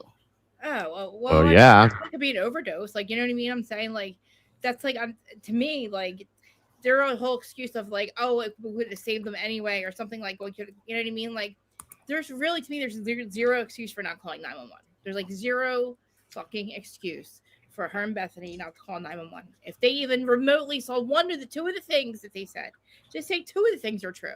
Out of the 10 weird ass fucking murder shit that they saw and heard, just say two of them are true, and you didn't call 911. You should be held accountable for literally not rendering aid or something. I don't know, but it's a felony actually in Idaho to not render aid to somebody. And then you have like Chris Watts. That's anywhere you go. If you don't do that and you have the ability to it, you can be held accountable for that period. So Yeah, and the 7 people that allegedly saw John O'Keefe or didn't see John O'Keefe's body on the lawn at 12:29 walked right. I'm sorry, at 12:30 walked right by, but they didn't see him there because he wasn't fucking there. So like, you want to either charge those 7 people for not rendering aid or believe that he wasn't there. One of the two doesn't make, like Bryan. Either you believe that Bryan did this, or that and your timeline makes absolutely no sense, and you fucking lied about the whole thing, but you know he did it, and you had made a bunch of lies, which makes no sense to me. Or Bryan didn't do it, so it's like it can't be one of the. You know what I mean? Like, it's just the way that they want to. The way that they're like lying to us these days is just like right in front of our faces. It doesn't make it. They don't even care. Why did 6 EMTs turn up? Exactly. For one unconscious person fully masked up. Exactly. And they're all. Dago, you tell us why. Thank you. because they already told them what to do. Because and who called them? When was that call? We didn't hear them call them. Did you? So EMS was contacted over the radio. We heard that they were told to stand down at one point, but then they still showed up. Somebody spoke to them. Hold on, Krista. Somebody spoke to them and told them that these people had been deceased for a period of time because they showed up with respirators on. You don't show up to a standard call with respirators on unless you're already informed they've been dead for a long time and the smell is bad. You need to wear respirators. We don't respond with respirators on a standard call ever, unless we know right away when the call drops that this is a DOA that has been deceased for a long period of time. That's the only way you ever respond that way. They weren't told that. Right? And how many of them? There was a lot of them at the second time. There were they all walked up the hill. There was like 6 of them that walked. There was a couple paramedics that I could read on the shirt, and the rest were probably EMS or firefighters. And Dago, don't you usually go in? Don't the EMT usually go in at least to see and say, agree? Yes, they're calling it. I don't know. 9 out of 10 times a paramedic will go in to call that they're actually dead, but the first guy that was on scene, and I'll give him this much, okay? The first officer that arrived, Nunez, had worked as an EMT with the fire department. Okay, so he knew. I get it. But even though, and my biggest problem is because of the trauma of the scene, right? Him responding, being the first officer on scene to see it, I would imagine they would have had somebody come on in anyway. because it could have been traumatizing to him to be the worst person to call it that way. But I'm just saying those are my personal opinions based on my own personal experience. So I just don't remember hearing them go through the radio and say, "We need more than one." I don't know. Unless I missed it. I mean, I know a lot of them use their cell phones, but like it went from one EMT showing up to 6, and I don't remember at all. Well, they were already en route. Multiples were en route anyway. I could hear them over the radio, but funny though, for one person, they didn't know about the other. Remember? You know what I mean? Okay, Like, most of Moscow's fire department is volunteer, and so what happens is when a call goes out, they drop tones, and every firefighter has a pager that goes off. It beeps. They start taking off to get to the station, and they respond. But on the 911 call, you could hear in the background. I went back and played back the operator listening through the cruisers and stuff. They told him to stand down, and one unit stood down, one unit continued on, and they told him to stage on King, and the other unit, I think, went back to the station. But then they all responded anyway. Code 1, which means it's not an emergency. I think out of curiosity or to help, maybe, I don't know, because they were told that people were dead, which is, again, something that people just do out of respect for each other, working with police and stuff like that. But all I was saying was they were told these people have been dead for a while, because you don't show up to a scene like that wearing. Every one of them had a respirator around their neck. Yep. I've only ever done that if I've been told en route that this is a DOA that's been DOA for a long time. The smell is bad because it can be toxic to people to breathe that in. Mm-hmm. So you're supposed to wear respirators. They wouldn't have known that unless they were told that, is all I was saying. So hi, Lady Speedwell. Welcome. I apologize, Dego, for interrupting you. And if anybody else, I'm sorry. It's okay. It happens. But law says the coroner rules over. Yes, of course. The coroner that's still a big, huge point of contention, folks, that the Kathy Mabbitt should have went in there way before Bill Thompson, Ashley Jennings, or anybody else did. And she was there. It wasn't that she wasn't able to respond in time, or that she was there at 1:00, 1:30, and they told her to stage down on King Road until whatever happened, and they didn't do anything. She didn't go in that house till 8:30 that night. After Jennings. That blows my mind. Yep. You thought what was COVID, dear? I was thinking maybe because of COVID, the masks. I mean, they may that, yeah, but they would wear regular masks. They wouldn't have had respirators. That's the difference. They would have had them on already too. Anyway, if COVID, they would probably have them on as they're walking. Yeah, they would have had them on their face, and they would have used, I can't remember what the hell they're called, but they're not respirators. Those were respirators they had on. The M9s. Yeah, whatever they are. Yeah, I forget them now, but yeah. Kim, I 100% agree with you on that statement. Cop grabs AED. What's that? What'd she say? I can't find it. It says cop grabs an AED for a call for an unconscious person and drops it by the table. He doesn't even take it into the room where the unconscious person is supposed to be. Because he knew she was dead. Well, I mean, listen. And then he makes the statement, oh, he must have taken his own life and killed her. Wait, what? No. Oh, like what? No. You don't. And when Warner said, how did you get to that? He said, well, because of all the blood. That is bullshit. That is bullshit. N95. That's right, Cynthia. Thank you. Okay. Yeah. Wow. When Nunez went in there with Warner and was standing there looking at Ethan, he said, oh, he must have taken his own life. Oh. And there's no way you would even be working in EMS. That's the dumbest thing I've ever heard. You would ever say that just because of all the blood? Come on. Holy shit. I didn't know that was actually real. I didn't know that you said that. Oh, wow. Welcome, Davey. Good to see you, brother. What is it? Unredacted, getting unredacted stuff. I mean, I've really missed a lot. A lot of stuff came in the book, and there was new documents. There's a whole... You're probably back a ways, so yeah. Hey, Kay. Good to see you, Kay Dibbs. Yeah, that's a lot. I mean, that's worse. I mean, I feel if it couldn't have gotten worse, it got worse. Well, here's the problem. When he... Are you having some technical issues, buddy, or is your phone ringing? Well, it's a mixed bag. Gotcha. Taking his life and killed her? Is that what? What? At least he said taking his own life or something in that realm. But yeah, Huh. but when he walks in there and he sets the AED down on the ground instead of taking it in the room with him, that was your first problem, the first red flag right there. He should have carried it all the way into the room. It was almost like he knew. Okay, and the only response they got on the 911 call was that she's not breathing. Right. They didn't say anything else on the call. No. They asked Hunter, is she breathing? He said no. They said, you need the AED. And when they asked him, do you have one of the defibrillator? He said yes. And he took it in the house, said where she's at, went up the stairs and set it down as he went down the hallway. You don't ever do that.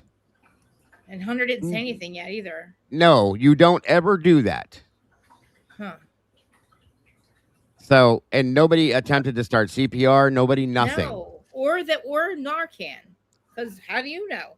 You said it's an unconscious person unless you know they've been unalived in another. Right. Nobody did any preventative measures to start life-saving. Nothing. Nobody did anything. I don't understand any of that. Yeah. How did you know that they couldn't be saved? Unless you have. It was very bad acting at the very least. I'll say that. Yeah. Dago, what docs are we reading today? I was going to go back through because I've had requests for this. The Appendix B rebuttal to the report issued by Dr. Turby. What'd you say, Moto? And can I ask a quick question? Yeah. I was listening. I think it was you guys were going through one of the docs, and it was one of Dylan's statements. But I swear to God, when she's talking, and right at the end of the recording, right at the end of the statement, she almost says, Kaylee ran down and said, call an ambulance. And then that's where it stopped. Say that one more time. So in Dylan's statement, she's talking about Kaylee run down the stairs. Yeah. Right? Yes. And then downstairs say someone's here. Yep. Yeah. And then she says, call an and then it stops. I swear to God, I heard that. It's like right at the very, very, very end. And it's almost like they just killed the volume knob. Do you know which interview it was? I don't know specifically which one because I was just listening to the background and I just caught it. Or maybe it's just me going crazy. It's probably me going crazy. Well, I mean, honestly, you got an excuse for that with this case, if that's the truth. But you could have maybe heard. Even without the case, I got an excuse. But yeah, There's things I get it. thought I heard Dylan say. I swear I thought her say. I was swearing to God that I heard her say she ran up, down the stairs and back up again. And I was swearing to God I heard her say that, and she didn't. She just said she ran down. She said that. She did say that she heard Kaylee go. The last interview we covered. Hold on a minute. Okay, hopefully that helped. Yeah, that'll help. The last interview that we went through, she states that she heard Kaylee go almost all the way to the top of the stairs and then run back down and say somebody was here. Okay. But it in one of the other interviews, and yes, I'm going to cover the pictures too. In one of the other interviews, she said she goes all the way upstairs and then she hears her say somebody's here and run as fast as she can down the stairs. But she also claims that she knows it's Kaylee going up the stairs because she's wearing her Doc Martens. Kaylee didn't have Doc Martens on that night. They were in her closet. 2 pair of them actually were in her closet. She had on white tennis shoes that night. And at that point, from my understanding, probably had nothing on her feet. She had gotten ready for bed. Most people I know, when they get changed out for bed, they don't leave tennis shoes on their feet. So I'm just saying. Even in her statement with Williamson, she said that she knew it was Kaylee running upstairs because she heard her shoes. Yeah. I'm thinking, wait a minute. You came home and you put your night clothes on and you just left your tennis shoes on? That's what I mean. Because that's exactly what I mean. Her shoes were nice and neatly in her closet. And so whose boots are those in the living room? Because they weren't Kaylee's. She did not have boots on. And she said she heard her and the dog going up the steps, like she was going to bed. The dog Right. was prancing. She could hear the dog prancing. dancing or prancing, Clicking up the stairs or some shit like that too. Yeah. you know how And you can hear everything. the You can tell the whose feet they are because you can hear everything she says, something like that. no, you can hear everything in this house, which is another contradiction to the beginning of the case. But um, the boots in the living room. Maddie's Doc Martens were in her bedroom at the foot of her bed with her clothes. Kaylee's were in her closet because she didn't wear them that night. The only other person that could have had a pair on may have been Xana and left them in the living room, but they were spread out in the living room. Somebody had them on recently. I don't know what if Xana had a pair, or if Dylan or Bethany had a pair that were up there. Yeah, wasn't there? You said there was one in the living room, right? Is that what you said? There was a pair in the living room, yeah. Was there two or just one? It was a pair. They were spread out, but there was two Oh, boots. okay, Eventually, okay. we saw them all Yeah. within the pictures. Yeah. In fact, if you guys want me to go through those pictures, I will now. I just have to go back and find them real fast. Are they new ones or because we were just get literally? They're based off of these newer documents that they were put in Okay. here. Yeah, I haven't. I don't think maybe Wally got them out one. too. These I haven't hit yet. I'm just trying to go through everything as much as I can, and I got to find where the hell those are at real quick. Hangman, you remember that too? In one statement, she said she could hear everything in the house. Right. That's what I was saying, yeah. Hear Yeah, I anything. remember that clearly. Huh. But in I the don't know, beginning, I she just, said she didn't I hear anything. I couldn't I just couldn't. Pretty much. Everything is just wild. Like, even if it's made up, it's crazy. If you make it up, that's crazy. If it really happened, that's crazy. Like, your reaction is very diabolical. So it doesn't. I mean, it's not with society. It's not. Nobody would actually do. You'd be in handcuffs if that was true. You and Bethany would have you'd have some really long conversations, not these stupid little. Oh, okay. Oh, okay. I'll just accept the answer. Tommy, do you know where these new photographs start at? Like around which document number they start at? No. Okay. I know I've already seen them, but hang on. The old one stopped at 22. Now this is a whole different drop. Oh, okay. 1 minute. Yeah, those boots look like the size 11s that could be outside. They weren't with Slavinsky's. It wasn't roll off. It's not the rebuttal. I know it's in here. It 1 just gets minute. worse, man. If it could have gotten, I didn't think it could get worse with Dylan. And then the whole thing, I saw her lips. You saw her what? Oh, okay. Now you're really going to be in handcuffs because that's weird. So you didn't call 911 if you saw her lips. Because apparently her lips were very bloody. So, Dylan. Man. Dago, do you remember our conversation about the 911 call? What I thought the 911 call was? What do you think it is? Vaguely, but you refresh me. I question whether or not it was the girl that they say it was. Oh, yeah. Whether it was Bethany or not. It doesn't. No. The 911 operator. Oh, the operator. Yeah, I do remember that. Sorry. Well, Blue Devil has the same question. Why?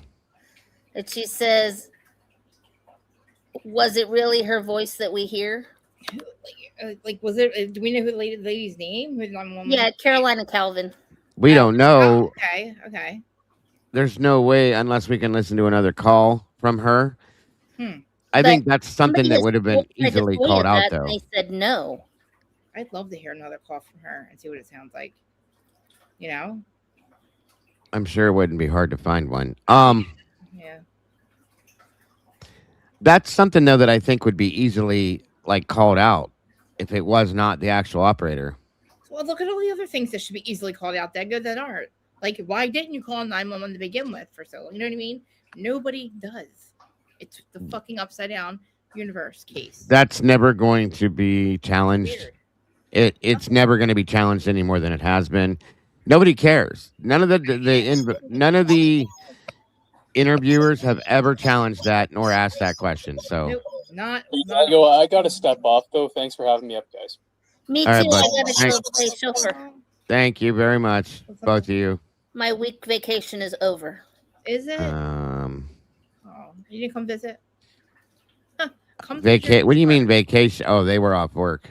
They Yeah, could have Sean came was to the off. Jersey Shore. You could have came to the Jersey Shore. I had a place for you. I think I might even said that. You know.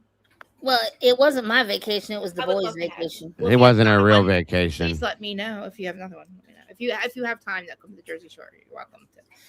Yeah, I'll come all the way up there from Texas. Sure. I forgot. I thought I think everybody's closer than that. That's far. Oh, Okay. So I take it these were the photographs you guys were talking about. Oh, yes. Okay, yeah. These were the scene reconstruction photographs Nodal did with the report that he put out. General reconstruction analysis, second and third stairway. This is where it starts at, I should say. I'm sorry. And it shows contact blood stain of undiluted blood on the top of the central wooden topper. Now, I want to show one more thing. When I claimed that I wondered, because Moto actually brought it up, that the damage to Kaylee's face, and because she had lines on her face around her mouth area and so on and so forth, they were never they were never described. Okay, there was never a good answer as to what the hell they were. He reminded me of like these metal strips right here that separate the doorways, and the one by Dylan's doorway that they dumped the amino black on the ground around and all that fun stuff. But at the same time, I still wonder these metal kick plates that go to these stairs here, if that was possible too. They had them on there. Have what on where? They had those metal things on the ones at the house. Yeah, they're there. Right there. Those are the stairs. They just put plastic over top of it to do their whatever they're doing. I believe that's how that works. But again, I just wanted to point that out that I still believe it's very possible that could be something that happened to her face. Yeah. So it's always been, since he said that, in my mind. But we see where they dumped the black there, so on and so forth. And it says figure 8. The 3D view onto the stairs between second and third floor towards the south end of the house. Minor transfers of blood were identified along this route. And it's pointing out where the blood spots were. Okay. So we have blood going up the stairwell here. This is Dylan's bedroom right down here. And then there's blood right there. And what did you ask me? That's the third floor we're looking at, apparently. This is up here. Okay. Sorry, go ahead. This is Dylan's bedroom right there. Oh, and there's blood right there? And there's blood on the wall there. And then as you come up around, they found blood right there. Lovely. They found blood there, Lovely. which could be transfer. Once again, I want you to understand something. Even though people claim that they don't believe that, there's people that don't believe that Kaylee was ever out of the bed. She was out of the bed? Are you kidding me? But there's more of us that believe that something started down on the living room area, and that's how her blood got on the table. Yeah, how did her blood get up there? How did her blood get there then? So then somebody, and it's also believed she could have been carried back upstairs Right. and into Maddie's room, and therefore, in turn, that could be how these transfers happened, possibly, is what the theory is. And I think there's like one point there, you looks like a mop, like, I don't know. Hair transfers. Swipe or something, and it's like it could be her hair. And then it said, right. Then it says small spatter stains were documented above the third floor bathroom door, which they're not showing here, but it's probably in one of the next photographs. It's right over here. Oh, they kind of forget the floor. Sample 49, and on the ceiling, attic access door, which again is right above here. And I didn't even realize there was an attic door until it was pointed out to me. That's right there above where my cursor would be. Area P. The small blood stains in both areas were collected but not tested for source. So they once again, they dropped the ball. There was blood collected but never tested. Again. There's a lot of blood there. Like, did they test every little drop? Think about all. No, that's what I'm telling you. These were collected and they were not tested for source, which is a problem. The significance of these deposits to this event is unknown. Everything should have been tested. And this is, of course, redacted. Surprise. Yeah. And then it says the general reconstruction analysis of Mortenson's room. Adjacent to the bottom of the second to third floor stairs was the bedroom of Dylan Mortenson. Hold on 1 minute. That's the boss. I'll be right back. See, my issue is with this. I don't believe the crime scene reconstruction. So, like, to me, it just like because we know like that they've lied about so many weird things, or like I don't know what to say.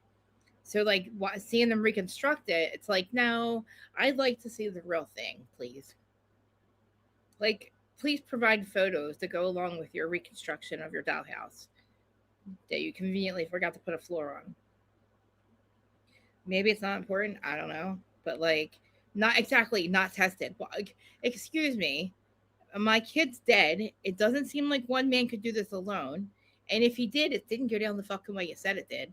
So why is there blood that you're not testing around my kid's dead body? To me, like every time that one of those people don't get questions like that, like you're taking up for all these victims, and there's 4 victims. So like, I feel like the other parents got steamrolled over the parents that had more money, in my opinion, because the ones that don't have money were like, Xana's mom was questioning everything with Dylan as well. So was Steve. Like people were, so was the grand jury. I'm sorry. Like, Dylan's not a victim. Bethany, I don't know what she is.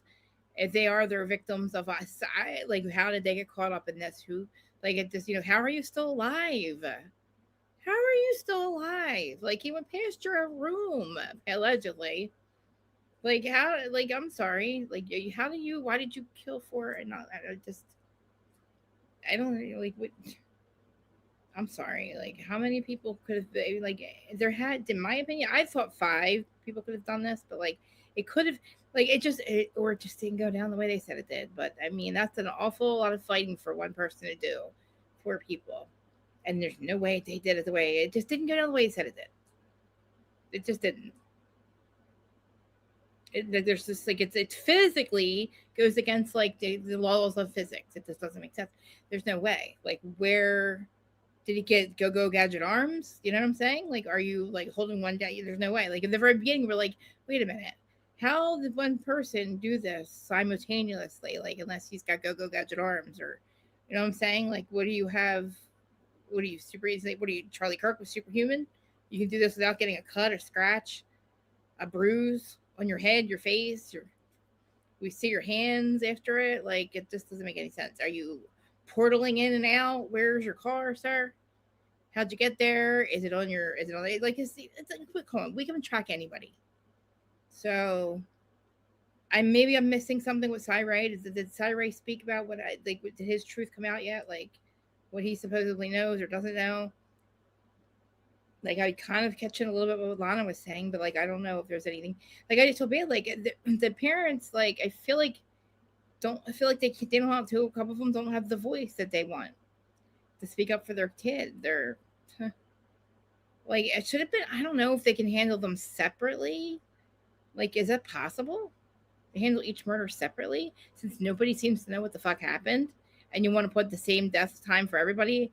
I feel like each parent should have a separate situation going on, because, I don't know. Maybe one doesn't believe the other. Like, I don't know. We know that people question Bill and Bethany, but they're not speaking up, and that's the sad part. Like, why aren't you speaking up? Why are you hiding what you're saying about it? And where was Murphy? Poor Murphy. Poor Murphy. Poor Murphy. It's like poor Chloe Murphy, and like, it's like, and then you go, it's like trying to think maybe they're in like witness protection farm, like out in the desert somewhere, right? Chloe's there, Chloe Albert's there, Clora, okay, used to be Chloe. Now I'm sure Murphy's there too. Witness protection farm, like where all our, like where our parents took our dogs to the farm. Remember that when we were younger? That's probably where they're at. And Nancy Guthrie lives there, so they probably literally kidnapped Nancy, and they're probably going to literally frame somebody out there too, because apparently these dogs frame everybody everywhere they're at. So I'm sure they'll frame somebody for Nancy's kidnapping, because that's where they send you. That's where witness protection is, in the desert. That's where Sammy the bull went. And then all of a sudden Nancy comes out missing, and then you got these 2 dogs who seem to have murders, and like people get framed. And it's like, okay, Clora, you know what I'm saying? They definitely got Nancy. They're gonna set somebody up for that one too. You know what I'm saying? Michelle. This is what happens. My mouth's been shut. Like I didn't do my show for 2 weeks until today, and I didn't talk about Bravo this much. I guess I'm just this. I've been holding that because this is just the shit that I say all the time. Like I've repeated myself about Dylan constantly, and then it just got worse. It's obvious you haven't talked about it in a while because it was like you opened up the floodgate and it all came out at once. Sorry about that. My wife was. Then you left me, Dylan. I can't be quiet the whole time, I'm sorry. My wife was having a meltdown, and I had to talk to her. She'll be all right. Yeah. Is she at work? She's about to be home, or she's about to leave to come home. We've got stuff going on here in our real life that have been craziness. So I'm gonna send you some prayers and stuff. It would be greatly be appreciated because it's definitely needed. So yeah. Anyway, on we go. My apologies for the delay, you guys. I was just saying I don't believe the reconstruction. How can we really believe it? I mean, unless I know we saw pictures and everything, but like, I don't know. I just feel like we can't really trust anything that they really reconstruct and show us, in my opinion. But it depends on who the reconstruction was done by. That's of course going to make a big difference, in my opinion. But anyway, so it says adjacent to the bottom of the second to the third floors. I read that already. Dylan Mortensen reported witnessing a person in the house from her view out of this bedroom. Amido Black processing of the area developed a partial footwear impression at the exterior threshold to this bedroom. See figure 10, which we've seen it already many times. Subsequent examination of the footwear impression up by Ada County Sheriff Officer Forensic Laboratory reported that the pattern is consistent with a Vans brand outsole design. No other footwear impressions were located leading to or away from this single impression. Therefore, the significance of this footwear impression is unknown in relation to this event. And I told you guys if you guys remember this, I remember coming up with a theory on this. Well, it wasn't completely my theory. It was kind of based on what Moto had said.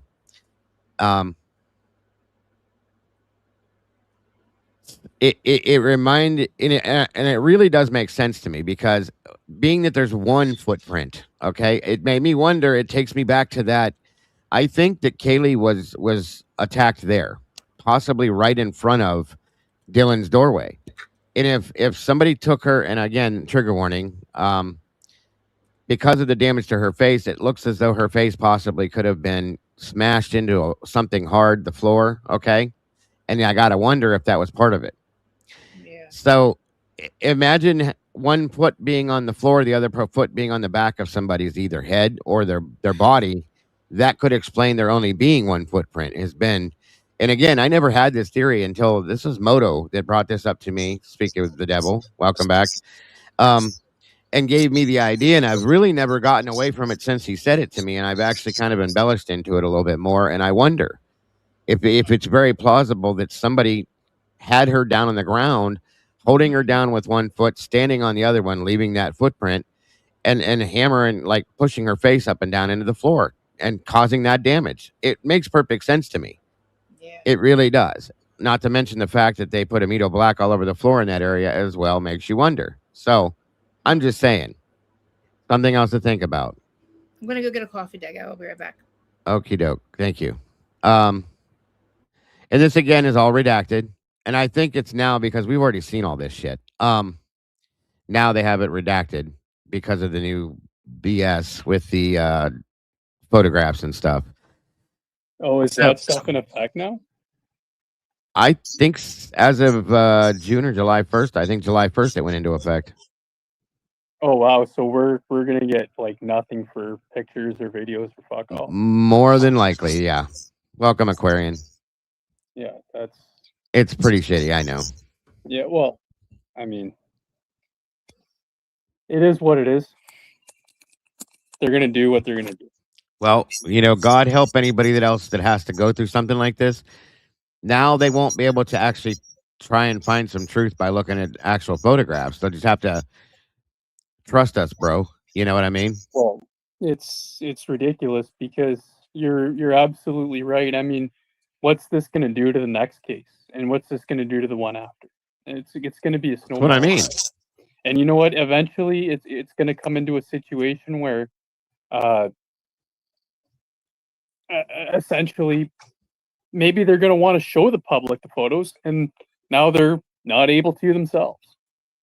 It's 100%. It's a catch-22. I also think it's going to be a domino effect for other things to be put into play now. Since this one went through, there's other things they can do to add on that would be along the lines of the same type of thing, in my opinion. So, well, I mean, it's just giving the state more ammunition to hide things and to try to control the narrative in the media. I agree. I mean, it's a no holds barred situation, but I mean, that's Idaho for you. Thank God. Fully agree. Oh, okay. Now I got to go.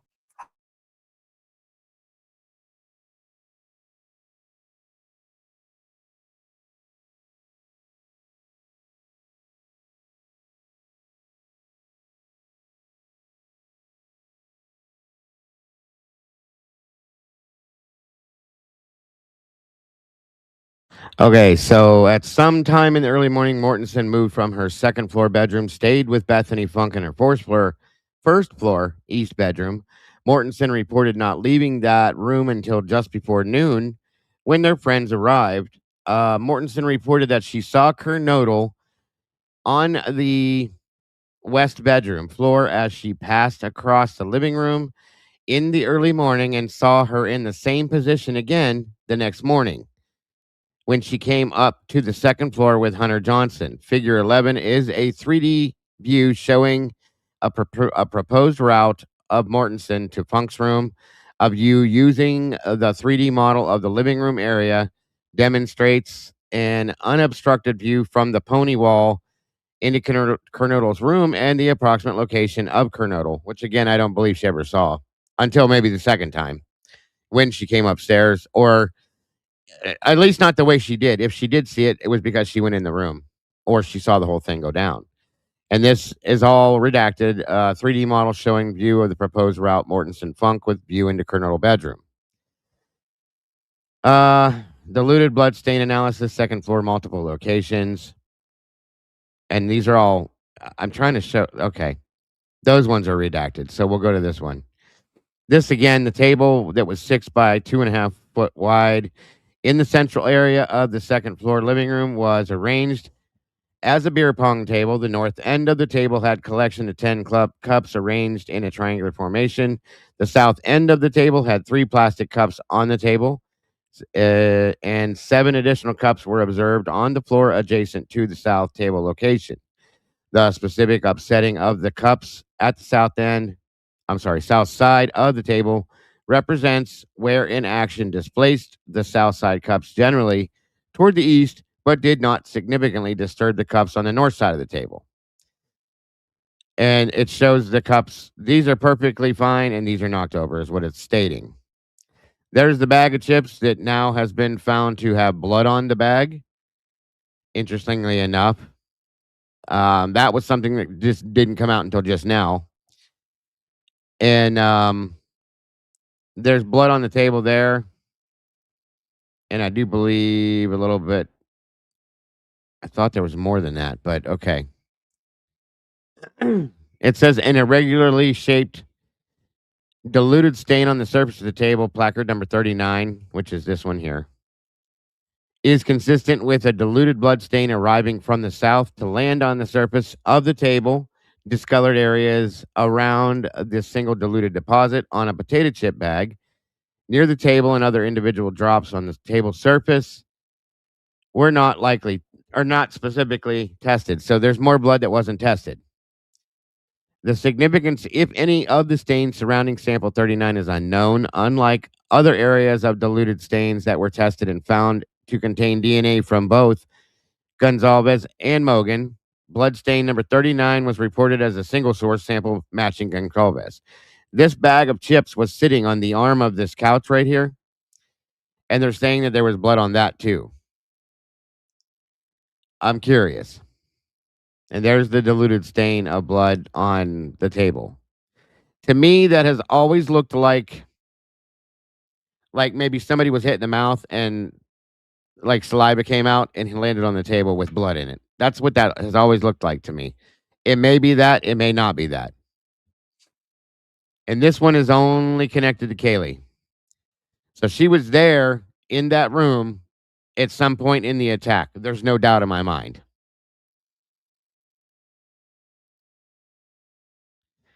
So it says various diluted bloodstains documented in the living room and half of the second floor, including samples 23, 24, 25, 26, 27, 59, and areas G, H, I, V, and W are consistent with locations where diluted spatter was documented. Some of the deposits had a volume of liquid sufficient to passively flow down the wall, meaning there was quite a bit of dilution to it.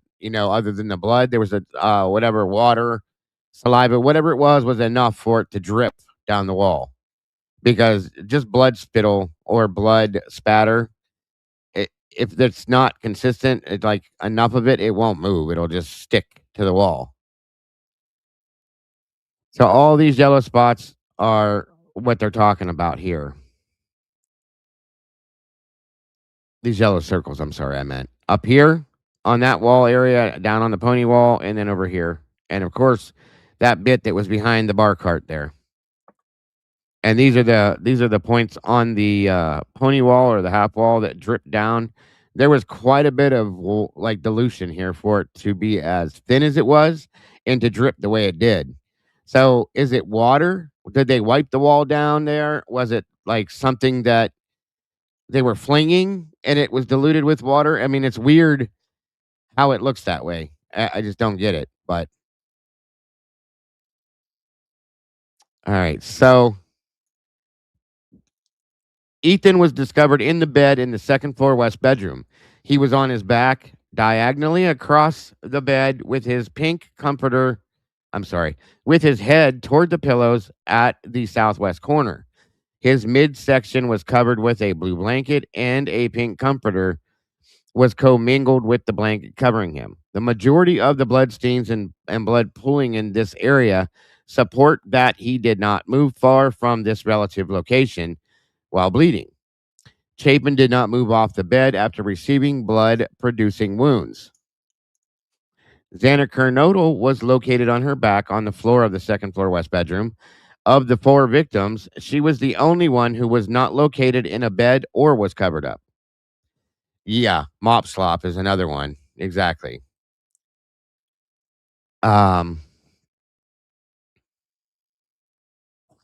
Bloodstains between the side of the bed extending toward the north are generally low to the ground, such as transfers on the cores box, the trash can under the study table, area T, and the side of the nightstand sample number 32. The distribution and locations of the bloodstains support that she was mobile between the north side of the bed and her final location during the attack. The presence of diluted bloodstains on the exterior door, area Q, on the wall adjacent to the door, sample 29, and on the wall above the location of Chapin, steen MN-A, are consistent in appearance to the stains on the pony wall. This supports that a source of diluted blood similar to that which was present in the living room area may also be connected to stains around the bedroom door area and above Chapin's area within the Kernodle bedroom.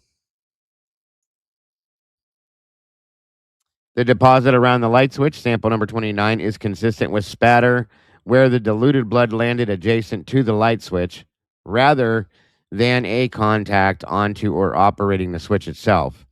Meaning that, it wasn't from somebody turning the light on and off. It was something that it spattered from one of the victims onto the wall. The diluted blood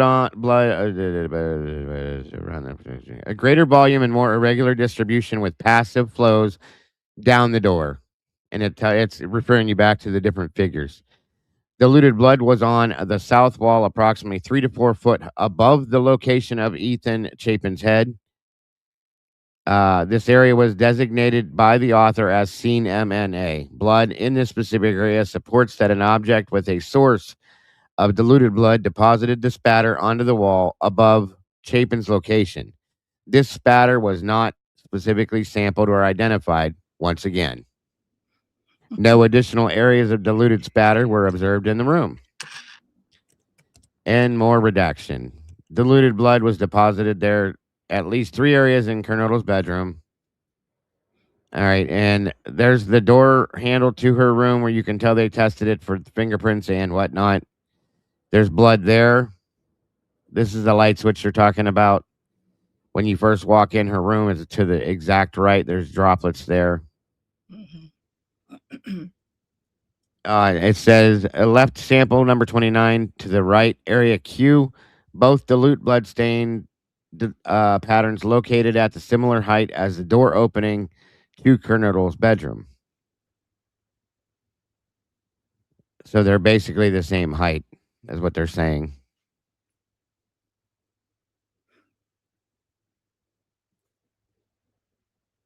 And this just shows the diagram of the reconstruction. This would be the bedroom area where Ethan was on the bed, per se, and then the bathroom, blah, blah, blah. Where was Ethan at? On the bed? To the bed or something? He was on the bed right here, like this. And like his head was here and his feet came down about to there, and they were kind of pulled up into the fetal position, kind of. It also says additional diluted blood stains located above the location of Ethan's head area on the south wall of the bedroom are these right here and this portion here. That's a close-up of it. And it is diluted as well. Like it was wiped or something, cleaned. Something, yeah. There's water, definitely water mixed in with the blood. Damn. I don't think so. Not that we know of, but I still want her journal. I think we need to see Dylan's journal to see the actual drawings and stuff she did. Yeah. So this says at least 2 defect visually consistent with the stab slits were present in the northwest corner of the bed. This represents where an object was stabbed into the bed surface in this area, and I showed you guys those a long time ago because I told you that it looks to me like the stabbings that were into the mattress looked like they were done maybe with a machete or something like that, not a standard little 7 by 2.5 or 2 3/4 inch blade. There you go. I can't stop thinking about that weapon that was on Pinterest. That remember we saw that really awful looking thing, the bat with the. Oh yeah. Don't you think like that could have been something that they bought? Sure. It definitely could have been. Because there's a lot of damage that they can't figure out where it came from. And that was something that nobody would ever. Right. You know. And there were paw prints. Actually, Murphy's paw prints showed up at the end of Kaylee's bed. They were very faded, but there was like 3 of them. Oh. Thank you for that, Debs in Space. It looks like we hit one of our goals. So thank you very much and God bless.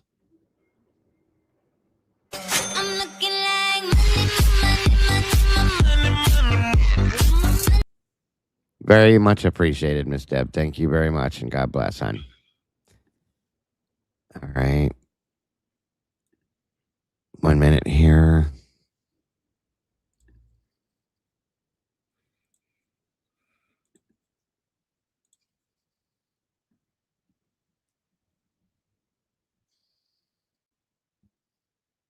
Let me get this back up to working again.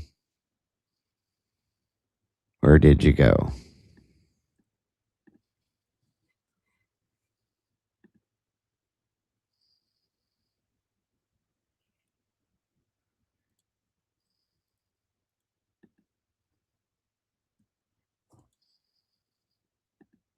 Where the hell did it go?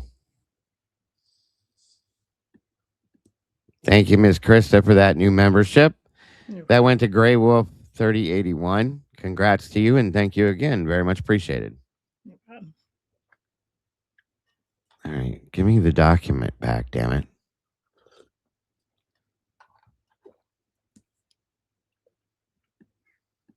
What the hell happened here?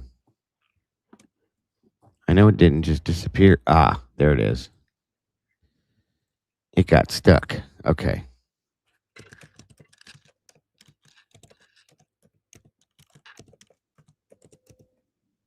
Welcome, Miss Kiki. Well, that's a great. I get it. I'm confused on it too. So It was diluted with either from the the cleanup that happened, or something along the realms of that. That's why so much of it was diluted, I think, because they did do a cleanup. But like they didn't get all of it. It was weird. No, they didn't at all. Not even close. Like why Whoever did did it in a hurry, in my opinion, and didn't do it well. So right? You think in an 8-hour time frame you would get all the blood, but who knows? well, they probably thought they did, and being that they're whoever did it wasn't. Like I said, sometime you can wipe things down, and if it's still damp, it's hard to tell until it dries. If you got it all, Yeah, especially this that's stuff. kind of what I think may have happened with this. Yeah. There's just a lot of it. So it says a collection of undiluted blood drip stains were on the floor inside the threshold to Xana's room. Area R and adjacent. One sample from Area R was tested and matched the DNA of Kernodle. These stains represent blood drops in a variety of sizes with a round appearance. Again, see figure 19. Right, the mop water thing. Like it's like you could say like a mop swipe. Sure. A complicated collection of drip swipes, and overlapping altered blood stains were present on the floor. Central to the bedroom, these deposits collectively represent where objects wet with blood were swiping or wiping across the floor, representing motion through the blood in this area. Partial footwear impressions, different in appearance to the footwear impression near Mortenson's door, were developed by the ISPFS lab processing in this area. I'd love to see those footprints. Me too. That's new to me. Me too. Collectively, the apparent stab slits, bloodstains, and various patterns low in this room represent that Kernodle was located adjacent to the bed and toward the north past the nightstand during the attack. None of the stains around this bloody pattern, these bloody patterns, indicate dilution. The Ada County Sheriff's Office Forensic Lab report examined the area on the floor of this room, Area 33, and reported the following regarding potential footwear impressions. A pattern type impression containing a label or logo and possible lugs containing texture around the slide is likely a footwear impression.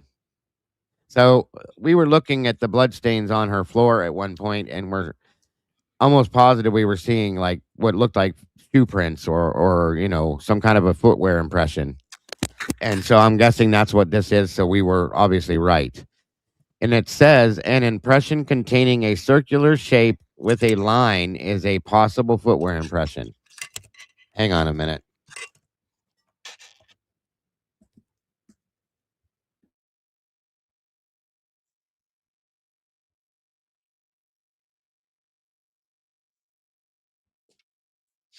So we need to try to figure out what that could be.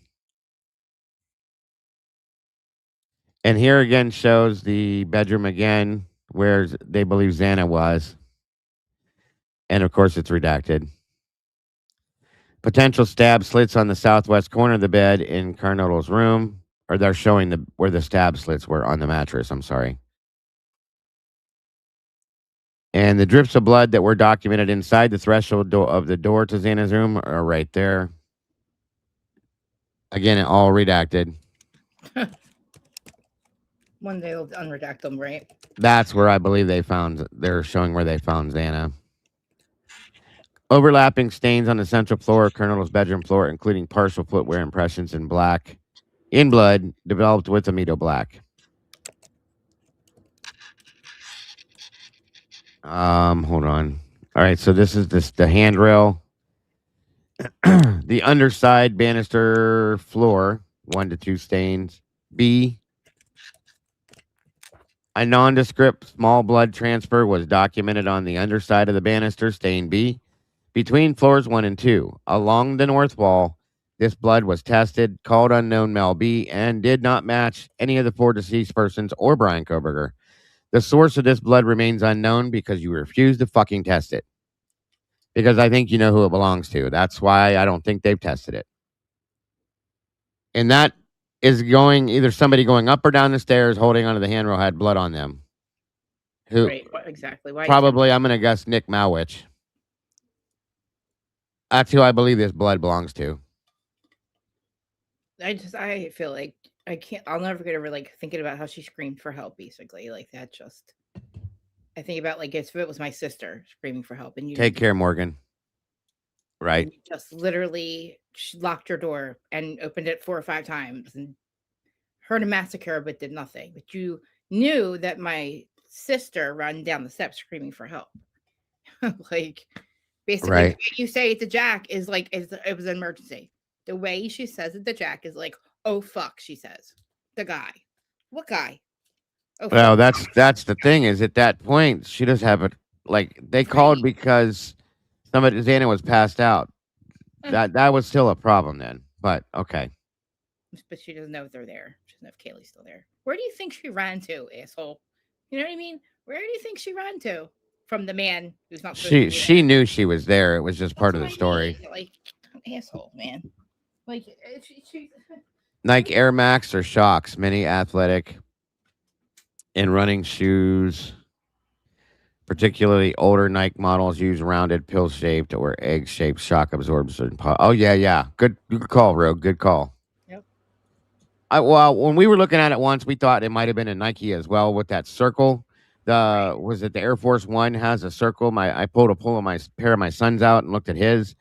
There is a circular pattern with a circle inside of it, and then there's a line to the bottom that would be like underneath the circle. So, and then we found the older high top shoes that Decor have and Showalter both have that have that possible. They're basketball high top basketball Nike shoes that may have that same pattern on them too. So it's possible that is what that is. I can get my Air Force Ones in a second. But And everybody there wears those. yeah, I mean, I have like 2 pair. Right. How many people did we see that have on the same type of tennis shoes, you guys? That's And the sad the thing. same thing with all the Vans. A lot of people wear this Van slides. Where a lot of the Van slides are. Yeah. And tennis shoes, right? And tennis shoes. Yeah. And it shows figure 22 above the upper half of the banister between floor 1 and 2. Left the small blood stain on the underside of the banister at position B. There, and there, and there. Again, it was untested against other sources. So, Angie B, good to see you, dear. I was like, when do they? What makes them pick and choose what blood stains they check, which ones they don't? It's weird. You know what I mean? Because this wasn't a real investigation at all. Exactly. Thank you. It's all retarded. On the wooden topper of to the pony wall, their half wall, second floor, an undiluted blood deposit area D was located. Testing by ISPFS lab showed matched this to Ethan Chapin with a minor unknown contribution, meaning it was a mixture with an unknown another sample from somebody unknown. So again, very likely maybe Nick Malwich's, okay? And I'm just putting that out there because it's somebody that we're looking at. So welcome, Miss Jenny Sorrentino. Good to see you. Well, I mean, like that's the option. Like that's the one of them. Yeah, it could be there. Like there's the next, possibility. You should be very curious. They all should be, Hangman. Right. Well, I mean. And does it match up to any of the blood? I just saw somebody say it that was at the Whites. We saw huge smears of blood at the White Apartments where that bracelet was on the ground. Right. That should have been tested. All of these should have been tested against each other, period, to see if they match up with anything, and they didn't do any of that. So, and I don't think they got all. They test every drop of blood in their bedrooms and that. Like, no way. They did not test most of these samples. They should have. Welcome, Grace. Good to see you. How do you know that you found there's one little speck, one little tiny little sand speck of Bryan, not even blood. They didn't even. That's not even Bryan's. They created that. Exactly. Like that's what you. So, sure. And I'm always going to say that now. In what world? Just like there's one hair that lasted on Karen Reed's car, made it all the way through a snowstorm. One little fucking hair on the outside just happened to make it there. That's bullshit too. It's like so crazy, with your inverted videos, and it's like, why are you fucking the crime scene up? Just tell the truth, man. That way they don't have to. This here is depicting the 3D view of the second floor and location of blood-stained D. Circled lower left photograph, again redacted, of location stain D, lower right, a close-up of the blood deposit D to Chapin and a second unknown minor contributor. Again, I do believe it's possible it could be Nick Malich's. And again, this is all redacted. We need to get back to some of these other pictures that aren't redacted. And then it shows, this drops down. This is in Nodal's report, all of this, by the way.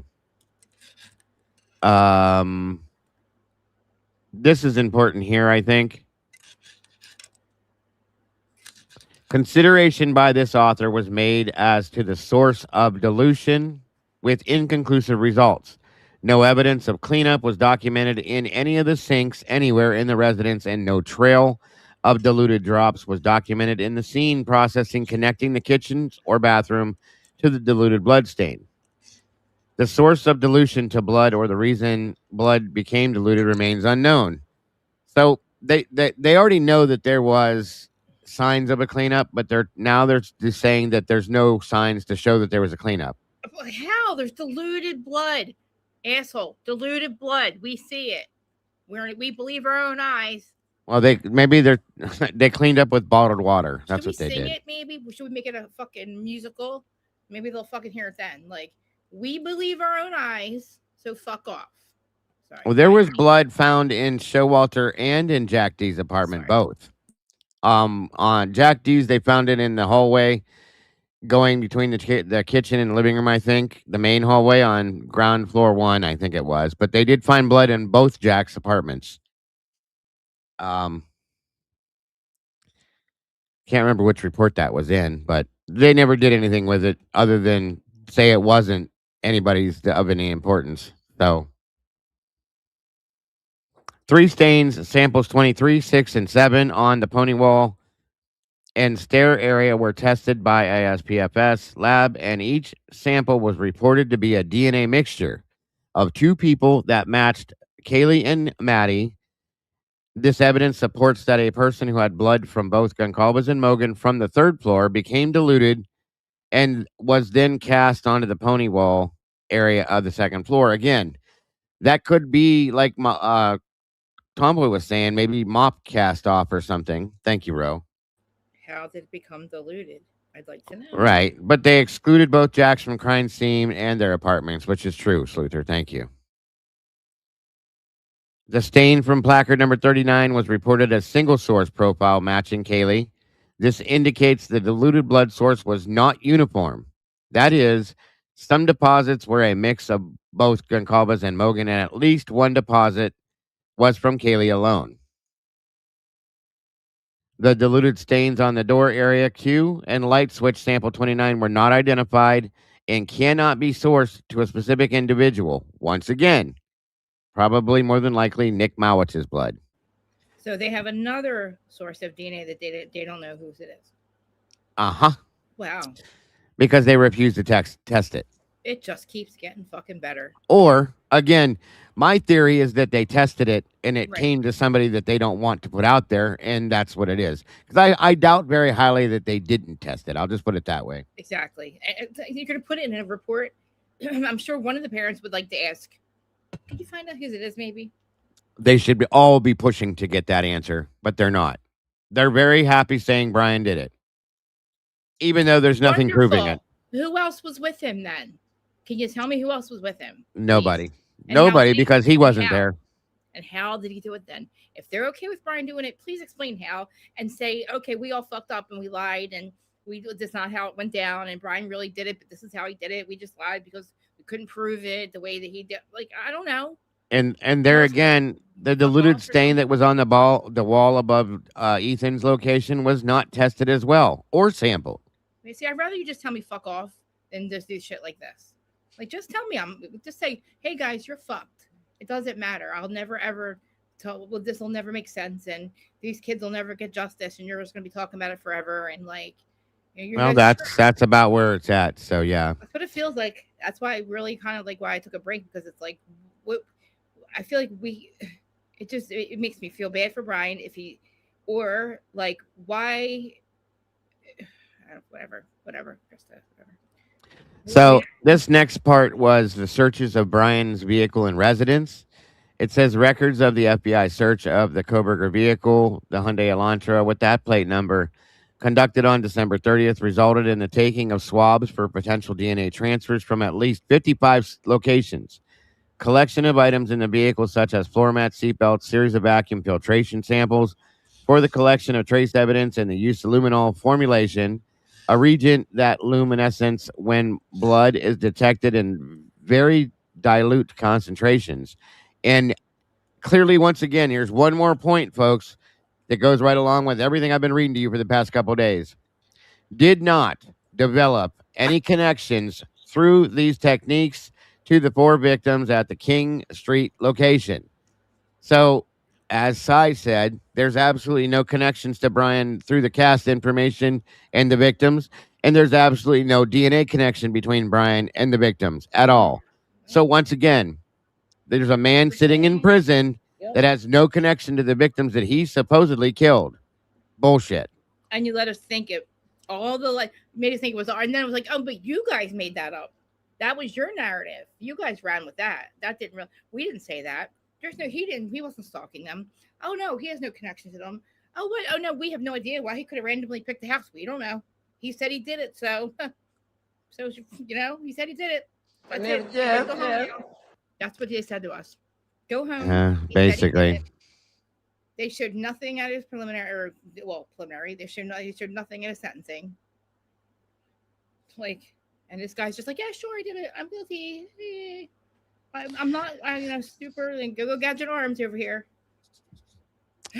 Figure 25 is a sketch of the areas tested during this car search. Included in the identifiers sketched in 25 were samples such as receipts, gloves, hiking boots, a shovel, goggles, all 4 floor mats, a door panel, seat covers, cushions, seat belts, headrests, part of the headliner, brake pedal cover, gas pedal, and approximately 70 swabs of surfaces, including seats, floors, trunk, exterior door handles, interior door handles, driver's seat adjustment lever, steering wheel, armrest, parking brake, gear shift, radio controls, heater controls, gas, and trunk release, and similar potential transfer areas that had no DNA from the house.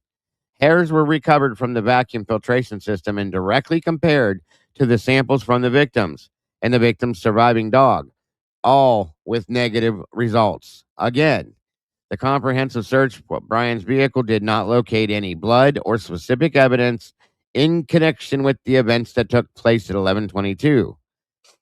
On December 30th, representatives from ISP Forensic Lab examined Bryan's apartment at that address in Pullman, Washington. In total, the search resulted in testing 51 positions in the apartment for indications of blood, with only 4 of these indicating presumptive positive for the presence of blood, none of which connected to the victims on King Street. Once again, there's no connection between him and any of this, okay?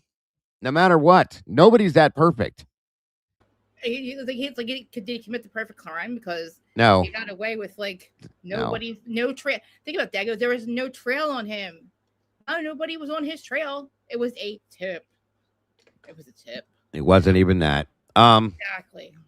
Secondary transfers of blood are common when a particularly bloody scene is encountered because these transfers are known to occur regularly. Such secondary transfers of blood are purposefully sought during crime scene processing evaluation. So again, they found nothing. They showed the video and the places when they tore the car apart. They swabbed and tested everything here, folks.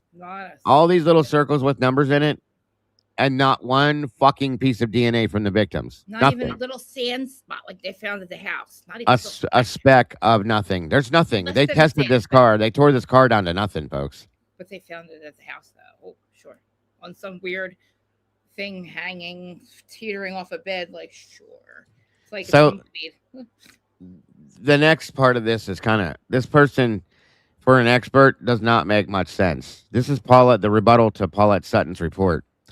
A forensic report issued August 29th of 24 by T. Paulette Sutton examined the bloodstains documented from the examination of this event, the following specific areas are included here to provide further interpretation or assessment considerations beyond what was presented in the Sutton report. It should be noted that there were no drip trails of blood noted on the bedroom floor. Drip trails are indicative of movement by a bleeding individual. Drip trails, when present, can represent movement of a bleeding person or movement of an object with wet blood if sufficient volume to continue to drip after blood acquisition. Weapon can create a drip trail from the weapon being carried away from the blood source. Marker 42 in image, and it's not showing the images, of course, depicts a patterned transfer stain near the hinge side of the exterior surface of the third level bedroom door. A pattern transfer is created when a patterned object, which was wet with blood, made contact with the surface. The appearance of this stain is consistent with diluted blood. Creating this pattern transfer, diluted blood is created when blood is mixed with another liquid, obviously. So there's no photographs. It's showing these two dots here on the door that they cut out of there. This would be Maddie's doorway going into her room. And that's where these two drops were. And this other spatter mark there. That was before the sample. This is after. And it says left, an original image from the labeling and processing by Detective Talbot showing the two stains of small drops. Right, the yellow sticker from ISPFS lab processing documented the appearance when they examined the door days later. The Sutton report, page 16, depicts the underside of the shelf above the headboard of the bed. Spatters associated with impact are noted on the underside of this shelf. These spatters represent termination of the spatters associated with impact, seen on the wall above the head of the bed. And part of the assessment should also consider cast off from a bloody object being swung upward toward the northeast corner, such as a knife or like a hammer or something like that. And it says on the Sutton report, page 30, it says Xana Kernodle was injured in proximity to the table. Meaning the table, the pong table, but they've already debunked that and found that that's not true, that it was Maddie. And people are still sticking with that. As a single drop deposited with potential dilution, it cannot be determined when this drop arrived or what specific mechanism generated it. The Sutton report incorrectly reported that stain F revealed the DNA of Xana Kernodle. However, no record of the stain having been tested for source DNA was located in the provided area. No additional or accompanying blood stains, patterns, or transfers from the Kernodle are demonstrated in this area, so there's no data to suggest that Kernodle was injured at or near this area, I'm guessing. And it says, as occurred with stain on the third floor, item 42, this stain was also diluted through the collection process after it had been documented by Talbot. The original deposit was not diluted and therefore does not fit with a source from any mouth or nose injury to Kernodle. The dilution of this stain is an artificial remnant of sampling. Interesting. And I don't know, are there any more? Okay, so the conclusions to this, it says each victim had blood stains surrounding their location, supporting that after the fatal wounds were delivered, none of the victims moved a significant distance, nor at all, from the area in which they were located. No bloody drip trails were documented leaving the bedrooms. Madison Mogan received multiple sharp force wounds while laying on the south side of the bed in her third floor bedroom. She did not move off the bed after receiving blood-producing wounds. Therefore, all blood from her found outside the bedroom or in contact transfer locations where she could not touch must have been deposited by secondary source carrying her blood away from her position. K-bar knife sheath was found located face down and partially exposed adjacent to Mogan's left hip. No specific knives or other sharp-edged weapons have ever been recovered that are known to connect any of the wounds documented in this event. The blood stain at number 41 on the top rail near the third floor is the location where blood source to Mogan was removed from the bedroom area and deposited by a source wet with her blood. Mogan also was additionally represented in dilute blood stains documented on the second floor pony wall, which we've already talked about. Kaylee Gonsalves received blunt force injuries and sharp force wounds and was found adjacent to and partially laying on Madison Mogan toward the north side of the bed in Mogan's third floor bedroom. Her body position changed during the attack, at some point bending forward while in the bed, but she did not move from the bed surface after receiving bloodletting wounds. Therefore, all the blood from her found outside of the bedroom or in contact transfer locations where she could not touch must have been deposited by a secondary source carrying her blood away from her position. The blood stains on the bedroom door at positions 48, area X on the third floor, and diluted stains on the beer pong table number 39, the pony half wall, and adjacent stairway to the second floor are locations where blood sourced to Kaylee was removed from the third floor bedroom area and deposited in various locations. The blood stain on the pony wall at D was sourced to Ethan Chapin. Xana Kernodle, in conclusion, had received sharp force wounds, was found on the floor in her second floor bedroom. Blood stains on surrounding surfaces indicate that she was mobile between the side of the bed and her final position while low to the floor. Her location at the initiation of the attack is unknown. Her blood was not identified beyond the interior or threshold of her bedroom. So none of Xana's blood was found outside of her bedroom. And that is it for that. My whole point is, like, I just, like, it's got to be an organization, right? Like, I'm stuck. It's got to be the Aryans, because they have to know that for the rest of their lives, nobody's going to say anything. How do you trust 4 or 3 other people that's with you that, you know, unless you do this with these people a lot and you trust them in that capacity? So, and then you're in bed with everybody else, because how else does it go? Like, you don't just protect somebody. 5 agencies or 6 just don't protect, a person. They protect a organization that they're in bed with. No, I get it.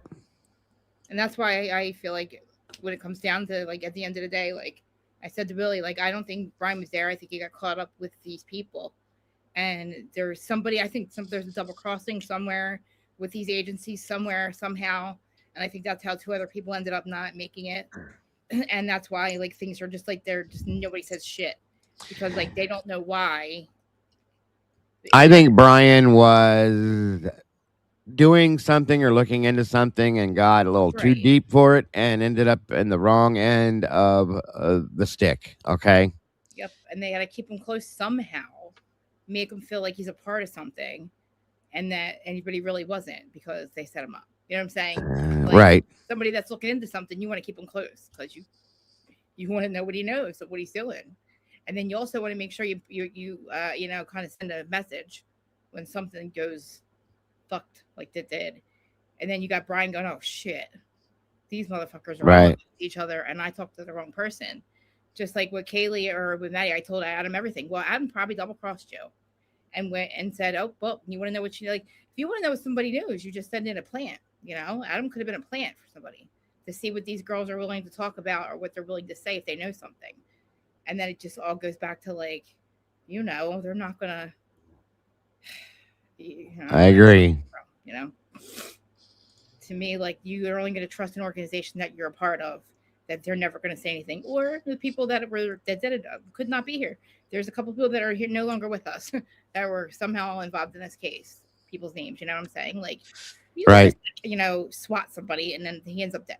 Then another guy, he's in a car accident, but he's got, like, broken legs everywhere. He has no injuries sustained in a vehicle accident. None. No, could have been somebody falling off that second-story deck. It could have been a lot of other things. Yeah, I'm not gonna go into anything else today because we're almost at the 3-hour mark, and I don't want to drag it past that. Of course, I have to do the Crimes After Dark show tonight as well. So, I appreciate you letting me up and of course, kicking me down. no blood found because they mopped it up. I agree with that. I do, and I do believe that any of the. I'll be honest with you at this point now. Yeah. I think personally, any of the other blood that was found that is whether it's sample B, D, or whatever Right. that is not identified, very likely belongs to Nick Mowich. Right. Was he a part of the Aryan people? Yeah. Okay, Right. There you go. See, like I'm like at this point, how many years is this Or now? or it's possible that it may belong to Miss Janelle Braun. We don't know if she was cut or any of that stuff, but I think she was another one that was there. She's a part of them too, right? Yes. Yep. And at some point, I'm hoping that maybe something like that will come out. I would love to see. I really would love. I know we won't, but it would be worth any amount of money to me to be able to see Nick Mowich's autopsy report. Right. The real one, the whole thing. I want to see his injuries. I want to see his injuries and see what they look like. You get your friendly neighborhood CI, Molly McGuire. You got her to come in there and you go, oh, tell them, because she's the CI. And you well, charges, you tell them what I want you to tell them. I believe that Molly brought them there. Right. That's what my theory is at this point. She had to do a job to get out of whatever she was getting herself into. I guarantee we look up her charges. She's not in prison. She's not in prison, right? She should be in prison.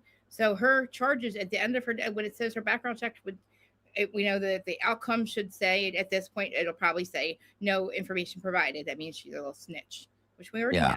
I don't know if that's a wrong big one. ask to get it. You know, it's a big ask. I'm not 100% sure on that one, if Mowich's son lives at the Whites or not. I don't know if that was true or untrue. I couldn't prove that. Oh, they think they're for sure. I remember the talk about it though. But yeah, I couldn't prove it. The screams, yeah, nobody wants to worry about that. Like, we hear legit screaming, and everybody's like, "Oh, it's the TV." Okay. Yeah, I agree with that as well, Fiji. And I agree with you on that too, Rogue. I'm not saying there wasn't possible a K-bar was there, but I don't think it caused most of the injuries. Plus, there's like knives found all up and down the highways, and there's hunters everywhere. I get it, but like, I'm sorry, Moonflower. I know I talk really fast. There's knives found everywhere, allegedly. It's like, I really go back to that weapon, that weird weapon, that really scary weapon that the guy Eric makes, that he was on Pinterest. The bat steady things, yeah. That would, if you're one, just hypothetically saying one person did it, that's the weapon you would choose. It would make sense. If you happen to see it somewhere, maybe you're. Yeah, the autopsies proved that the injuries were, the blade was too wide to be a K-bar. And this is, again, something that amazes me, that we know that there's blood on the half walls here and down all the way down to the banister or the baseboard, right? But amazingly enough, with all that, no blood got on that floor. I don't believe that. I believe it was all cleaned up. Welcome, Dylan. What's up? Good to see you. So they got blood on the wall. There, down here on the baseboard. Okay, but none of it's on the floor. Bullshit. They cleaned it up. It doesn't work that way. So what's going on with you, bud? I am overdoing cowboy for the day. What is cowboy shit? I had to move a big ass bale of hay across the yard. Oh, you're playing farm boy. Okay, I got you now. Yeah. And there again is the for those that didn't see this, the potato chip bag that had the blood spatter on it here and there. It's all diluted too. I don't know if you guys can see that. That was something that we just got recently. 1 minute. See the spatter? It's diluted. Is that the blanket that Dylan was? Or what is that? Sorry. That's a potato chip bag that was sitting on the arm of the couch right there. That's where Dylan was laying right there. Right. Her head was right there, wasn't it? Allegedly. Yeah. And there's spatter, diluted spatter on the bag there that was never talked about before. Huh. Who wiped the bag down? God damn. Well, and you know who claimed to have potato chips? Bethany Funk. Right. She said she grabbed a bag of chips and went down and was watching whatever that show was. Now, that doesn't mean Baby that was daddy. her. Daddy, Yeah, baby daddy. right. It doesn't mean that was her, but I just think that's convenient. Right. Who had somebody had popcorn or Dylan and Lakeland had popcorn. Bethany had the chips. And they could have had more than one bag. I'm just saying, but those were supposed to be in her bedroom. Huh. She was supposed to have a bag of chips in her bedroom, but we find a bag of chips upstairs with blood spatter on it, diluted blood spatter. Jeez. And I want to know why there's so much diluted blood too that's all over the place. Yeah, I mean, it takes longer than 6 minutes, 7 minutes, 8 minutes. It takes way longer than all that to do all this. Yeah. So it didn't go down the way you said it did, people. But that's okay. And there's the other mark of blood behind the bar cart. There was definitely something that happened in the living room area, regardless of what they say. Right. Without a doubt. And all the blood that they're finding in here belongs to Maddie and Kaylee. Most of it, Kaylee. Except for that little bit of Ethan's. I thought I don't know why I thought Xana was out in the hallway or something somehow. I don't know. Maybe. Yeah, I think it started. Stuff with Kaylee and Xana both started in the hallway. Like kind of like maybe finding the person. I don't know. At least the stuff with Xana, I'm confident it started in the hallway. Right. Like, do you think she was like bringing the going to see what's going on, or bringing the bowls, the food out? Maybe bringing the I don't know. Like, what she was. Could have been any of that. Because I would think Ethan would go with her. Like, you know what I mean? If you hear something, you would think Ethan and her, they would go together, you know? And then there's the footprint once again. The one footprint. Wow. Oh, somebody mentioned waterboarding. That's interesting. Makes you wonder, doesn't it? That would be interesting. Waterboarding while you're beating the shit out of somebody is interesting. Well, remember, like, we heard the party and sounded kind of like it was getting louder. Like, and and I do believe they were tortured, so that would fit into that as well. That's an interesting point, Beauty Way. Like, stop. I've never thought of that. I would like to see. I would like to see their hair. See if it was wet. I agree. Because that would to a degree make sense. Yeah. But I do fully believe they were tortured. Period. Yeah. That would make sense maybe with the dilution, maybe. Well, if you're waterboarding somebody while you're beating the shit out of them, it would absolutely make sense because there's water involved, and there's bleeding coming because they're getting beat on at the same time. It would dilute the blood as it's being spattered here and there too. So like pouring it on their face so they can't breathe out. Yeah, right. That's an interesting point I've never thought of. Mm-hmm. And that's another point that Hudson Lindau was supposedly possibly waterboarded too. So you gotta wonder. Right? The problem is though is if they didn't drown, which it didn't say anything in the report about that. So you don't necessarily drown from waterboarding, but it's just another form of torture. Right. Well, you could. I mean, it's basically what I mean, you could, but it's not in the autopsies, is what I'm saying. That doesn't mean it didn't happen because they've lied to us about so much. But exactly. Somebody was saying too, like we don't even really know if there's we didn't technically see any bodies come out of the house, and I don't know if the parents ever did. I guess maybe they talked them into having them all cremated. I mean, Tomboy. Did they ever identify the bodies? Like, did parents ever go? No, according to what we were told, they weren't allowed. That's crazy. And then they were all cremated. Right. And after their autopsies, and that was that. And then the house gets taken down. Which doesn't make any sense. So.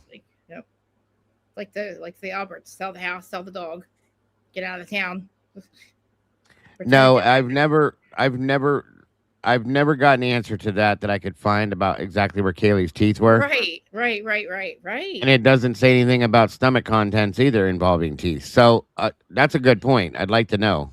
Did we ever find out in the stomach contents of Xana or Ethan? Did that come out? Yeah, well, they did give us that. Really? And but it doesn't give us any more answers other than the basics. They did. Yeah. Okay. I think Ethan is the one that ate didn't have much in the stomach at all, but Xana did, Kaylee did, Maddie did. Oh, okay, good. I didn't know that. That was one thing that always bothered me is not knowing if they ate it or not. Yeah, that came out and it wasn't a ton. I Right. think it was Maddie and Kaylee had more bile in their stomach than anything. I'm probably wrong here. Somebody correct me. I know they will, but or no, Maddie had more bile in her stomach. No, I'm sorry. She ate Kaylee and her. Dana. Maddie had more Okay. food in her stomach, I think. Maddie had her All right, mac and Becca. cheese. Thank you. I guess the mac and cheese. I guess Maddie ate her mac and cheese. Yeah. Like they said. Okay. Yeah. Damn. Man. Yeah, and going off the autopsy report, I don't think Xana had any Jack in the Box. I don't know that she got the chance to. Right. Now, this just shows the select DNA results from the ISPF lab, showing that the 1.1 swab was from the front strap of the knife sheath, unknown male A, and then Kohberger, which they told us for 3.5 years it was on the snap. Now it's on the strap. Got to wonder why that happened. Never mind. I was gonna say I keep feeling like we're getting Mandela affected by like that and the one knife that we didn't see it first and then saw it laying on the floor. And at one time I thought it was silver and that was black. I feel like I kept saying, wait till we get Mandela affected with this case. We're all gonna get nuts. Yeah. But I'm just saying. Remember both.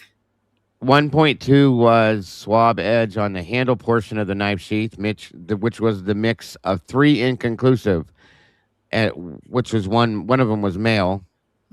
1.3 is the swabbed edge on the blade portion of the knife sheath, which was a mix of 2 inconclusive, 1 male.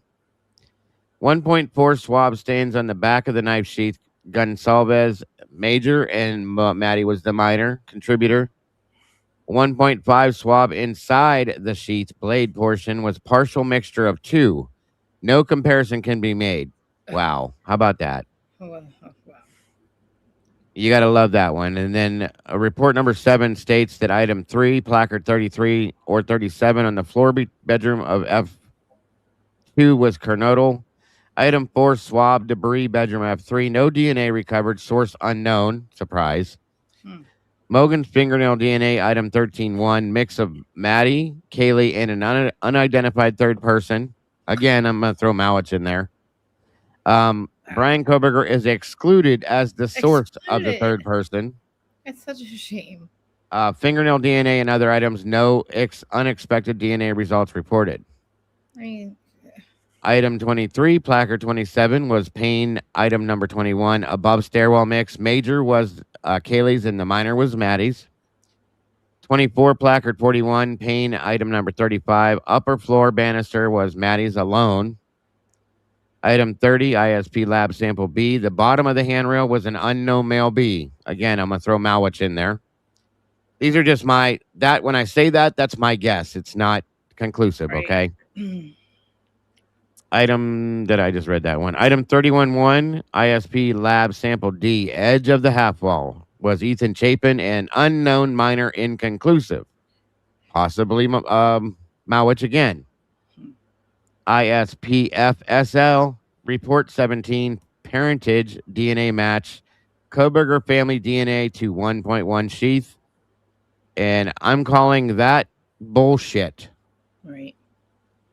ISPFSL report number 26. Item 1-1 report 4 recovered knife sheath Kohberger reference sample match, which is the one that they found on the strap. Welcome, Gurmilla. Item 72, placard 23. North wall stairwell mix was a major contributor of Kaylee, and then the minor was Maddie. Placard 26, pain item 20. Swab on a half wall, major Kaylee, minor Maddie. Don't forget that he renumbered all this shit too. Don't forget that, you guys. Placard 35, pain 29. Swab second floor study table was Kernodal's bedroom, belonged to Xana. Placard 36, item 30, second floor, outer bedroom door was Xana. Placard 39, pain item 33. Living room beer pong was Kaylee. Placard 48, 42. Third floor door edge was Kaylee. ISP lab sample R. The stain on the west bedroom floor was Xana. Let me see. Report 30. ISPF SL report 31. 125.1 lab sample T was stained trash can west second floor that belonged to Xana. ISP lab sample U, the chair in the west bedroom second floor was Xana's. Lab sample X, east bedroom door, floor 3 was a mix of a major was Kaylee's and the minor was Maddie's. So again, that makes me wonder. It's on the door and the floor. Kaylee's is the major. So again, they claim she wasn't out of that bed. That just bugs me. Yeah. Welcome, Real Eyes. Good to see you.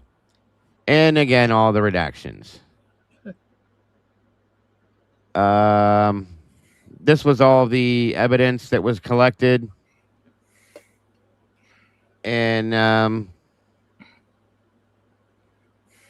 let's see here. I mean, you're gonna cut all that stuff. I might as well just leave the house up. I don't think it's a lot easier just to leave the house up instead of cut all that drywall out. To some extent, but they had to test it too outside of the house. But that's true. So it says there was pink sweats, gray towel from the second floor dryer, a gray shirt with a clump of hair from and in front of the second floor dryer, a black hoodie from inside the washing machine, second floor washer. Drywall was cut out with blood stains on the third floor northeast bedroom wall, upper. Drywall cut out with blood stains on the third floor northeast bedroom wall, north wall lower. Shoes and towel on the second floor bathroom floor,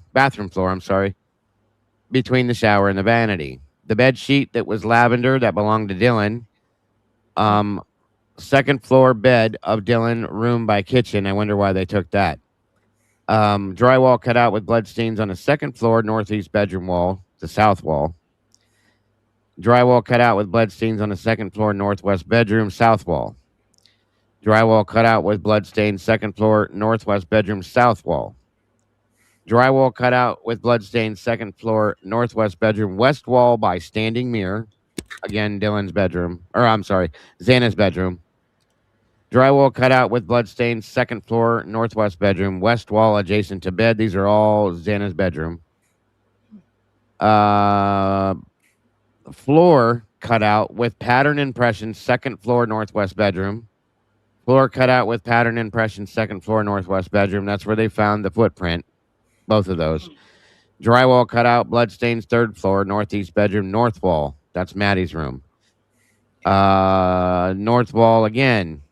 East wall below the shelf, large in Maddie's room. East wall below the shelf, small. East wall adjacent to bed. Those are all Maddie's room. And then the swab of the apparent blood side of the Coors box was in Xana's room. Swab of apparent west-facing exterior closet wall in the third floor in Maddie's room. There was a cast drop north wall at the door jamb in Maddie's room.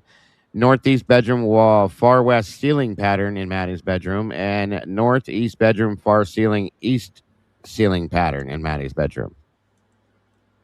A lot of blood that they did collect, but a lot that they didn't and did not test.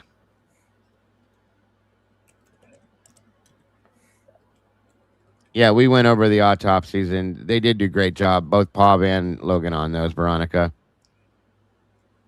And then the rest of these are Detective Talbot's samples acquired, but not tested for DNA.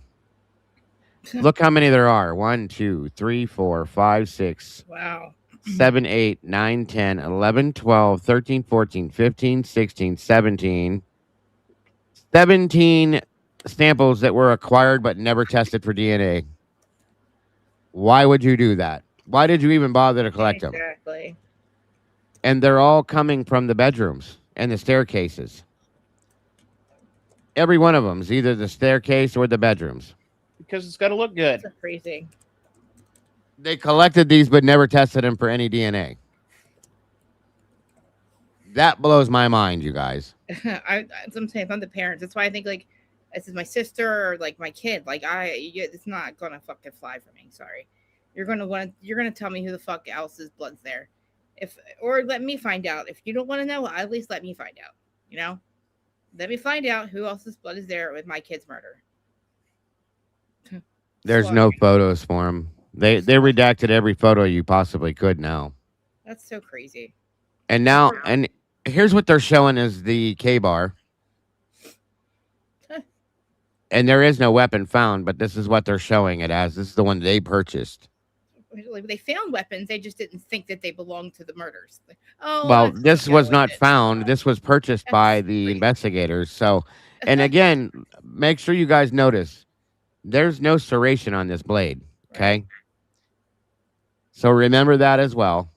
Right. Even if they wanted to go back, it's too late now. It's not trying to, you know what I mean? Right. They've unfucked it now, so can't unfuck it. This is a steak knife. This is a K-bar knife, and they're showing the width of both. Exactly. The missing. It's all a joke. It's all a joke.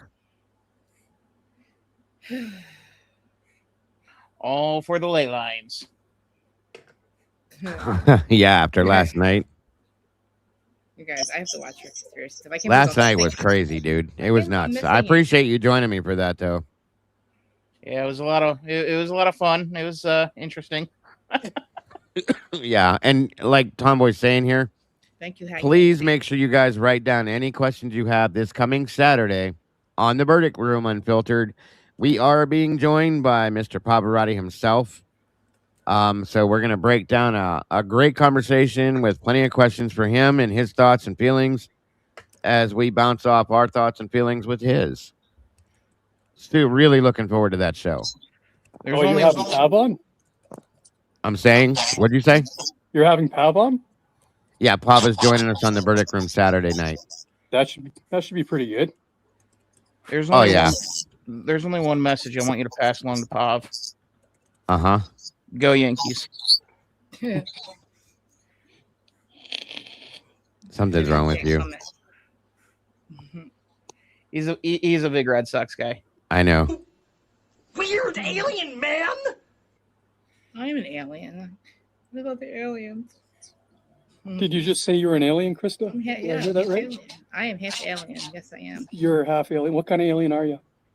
Arcturian. Okay. I came from planet Alcyon, actually. Oh yeah. Incarnated backward. Yep. Do you know Mulder and Scully or what? Huh? I said, do you know Mulder and Scully or? Of course. Oh yeah. Commander Ashtar, all of them. You guys are insane. So what else? You got anything to add to today, Dylan? I know you joined us late, but anything you want to throw in there? Yeah, I'm just kind of in that zone of prove to me it wasn't Rosie or Tisdale. You're still in that? I got you. Hold on. Yeah, Moto, I tell her, I'm like, this is my first time being human. Don't mind me. I'm a little much. You know, I do have to kick this out. There's someone in the chat said, go Jays go, and I'm 100% on board with that. So you and your Yankees can go fly tight. Well, you just dropped a few spots on my favorite Canadians. I just watched I keep wanting to say soccer, but it's football, but I love it. I think I'm like watching it and it like shocked me. I'm surprised how exciting it is to watch. Only international plays fun. Yeah. It's the first time I've ever seen anything. But yeah. Yeah, international play is the only time that I actually care. And then once America's out, then I really don't care. Yeah. Yeah, we got kicked out pretty quick. That's all about me. It's just fun. Like I was getting excited for everybody that was winning, anybody that won, because I don't know who won from the other. So I was excited for whoever won, you know. Well, that's just it, right? You know what? It's kind of fun. It's something to do in late spring, early summer, right? I mean, brings watching everybody together. We Yeah, need to bring exactly. people together. Yep. Even if it's like the Olympics, you don't understand half the fucking sports, but it's fun to watch. Right, and it was nice to see like everybody, like different countries, just singing each other's anthems and Yeah, getting excited. That is so needed right now. So it was like yeah, that's like it just warms my heart. I'm like, oh, good, like something brought us together. We needed something. yeah, definitely. It was nice to see. Good to see. But yeah, so what? I'm sorry. What did I miss? Did I miss anything wild or crazy or what? Just Dylan being a liar. I mean, Same old shit. Looks weird. Just things she's doing. Just I don't doesn't think add we're. up. I don't think we're ever gonna get over Dylan. I think Dylan's I'll gonna. never get over Dylan. No. It's like I mean, I think as like a girl, like as my sis, it's like I think of them being my little sisters and my, like. The only way we're gonna get over Dylan is if Dylan comes out one day and Right. tells the truth. Right. Yeah. Well, that's not gonna. It's been too long now. At this point, like I look at it like it's been 4 years. Like you've held on to the secret for 4 years. Same thing in John O'Keefe. Like, oh, fuck off now. Like, you want to tell the truth? I don't give a shit. Tell the truth, but like, I'll never forgive you now. It's been too long, Well, at this point, even if she told the truth, who's gonna listen? Well, nobody's gonna believe it. If she would have came out early on and said, "Listen, I didn't say this at first because I was scared, Right. but this is what happened, and I was threatened that if I didn't say this, this, or this is why, and Yeah, this but is what would happen." She's not gonna do that. She's gonna come out and she's gonna say the exact same thing she said from the beginning because guaranteed. I mean, What Thompson's going to be. It's all the agencies. Well, I don't mean now because I wouldn't accept it now. But if she would have said this maybe within the first year, I would have understood that more. And she never did. We're almost 4 years into this now. At this point, it's too late for you to admit to it. Sorry. Yeah, absolutely. Like even if Bethany came out and said something, I think I'd still have a problem with it because the simple fact is, I mean, with all the documents and the amount of times that what they've said has been wrong, but then the problem is yeah, maybe what we're finding out is different from their truth, but at the same time, you got to look at it from their perspective. I mean, if you were in that bottom corner basement, yeah, you'd probably hear everything, but I don't think you necessarily get 100% of the details right. But I mean, you could be a lot more descriptive than, saying that you heard a loud bang and there was a flash. Well, if your door is closed, how did you see a flash? Right. Why do you, if you saw a fireman, why didn't you answer the fire was out? Exactly. Like if you saw the fireman, like where was the fire? Is it safe? Like where are the burns on the floor? I would have felt bad if anything truthful would have been stated. Not listen now, and I can't blame it on them being young, okay? Because I know plenty of young people that have told the truth. This and even at this point, the only way I'll accept that the lies were put out there was if her life was being threatened, literally, like that's the only way I'll even give it some leeway. But you could have still went to many law enforcement officials and said, these people threatened to take my life if I said a word, and you would have been protected, especially with who was all involved in this. So, if you went to go get, Kaylee, and you stayed, say, hey, Kaylee, this is what's happening. We're not going back to the house. We need to stay here until a higher official. I don't know, something like they wanted me to come right. Or, I don't know. Don't bring her back there. I don't know. Exactly. That's what I mean. Like it feels like she was part of.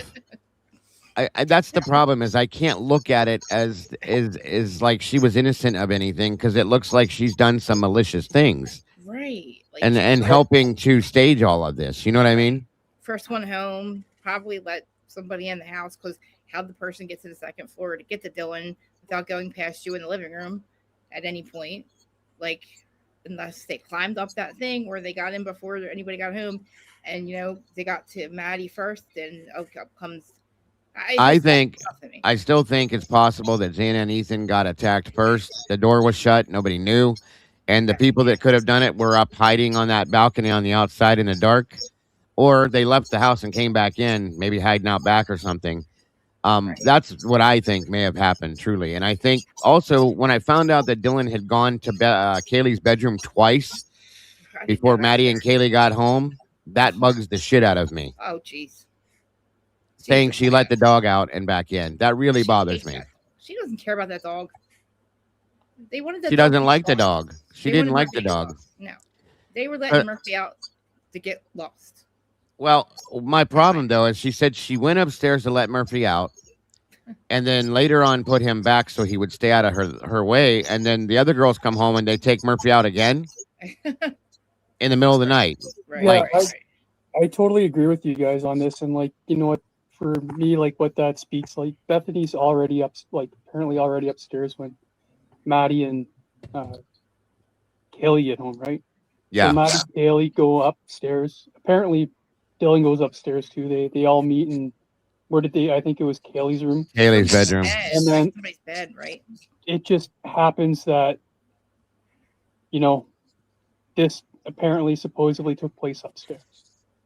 You know, right around that exact same time. So right. Are you losing your voice, dude? Yeah, a little bit. Okay, that's what I was wondering. It sounded different. It's the delivery driver also there, as well, walking around, circling the house. You have like a quadruple homicide going on, and then also somebody jumping up and down in the window, popping up and down, saying, "Hey!" I don't know. It's this case. Like, actually, you know what? I was. I don't know if anybody. Well, Jenny. She comes in the chat all the time. Anyways, she was mentioning to me, she was talking about she was going on this rabbit hole about the cartel and the drugs and all this and the parallel investigation. You know what? And it really hit me. It really started making sense. Like that, I'm starting to think the reason why this got so botched up was from the beginning, and the core key to this all was that blue powder on Xana's desk, because once they found that, they had to find a link or a trace to where those drugs came from. So they immediately got the DEA involved. The DEA, and then they kind of hid behind a cloak and dagger of a DEA investigation, which everything was which everything was probably sealed, and why this led to a sealed case. I think that's the link that tears this whole thing down. I think it's blue powder on Xana's desk. I think it is Adderall, but I think too, like, I feel like also though they didn't really want to stop the drug dealing, because that's, I think, where their money comes from in that town and that university. But they want to know who knows what. So I think that's where the double crossing comes in. I definitely think that's why they. Yeah. I think that's why they were so adamant that this had nothing to do with drugs, because, in fact, that it did. Have something to do with drugs. True. I mean, what else? Why are you covering up something like this? Why else are you having the Homeland Security involved? Why are they there? Like, I don't think the cause of the situation was caused by the drugs, but I think it was a byproduct of a botched investigation. It could be the reason. It could have been the reason. They could have knew about them drugs a little bit earlier on, and then started this whole, let's either see who knows what and find out when it ends to whoever is the loose ends. So maybe the roommates found out that there was something going on, and they were like gonna tell everything. You know.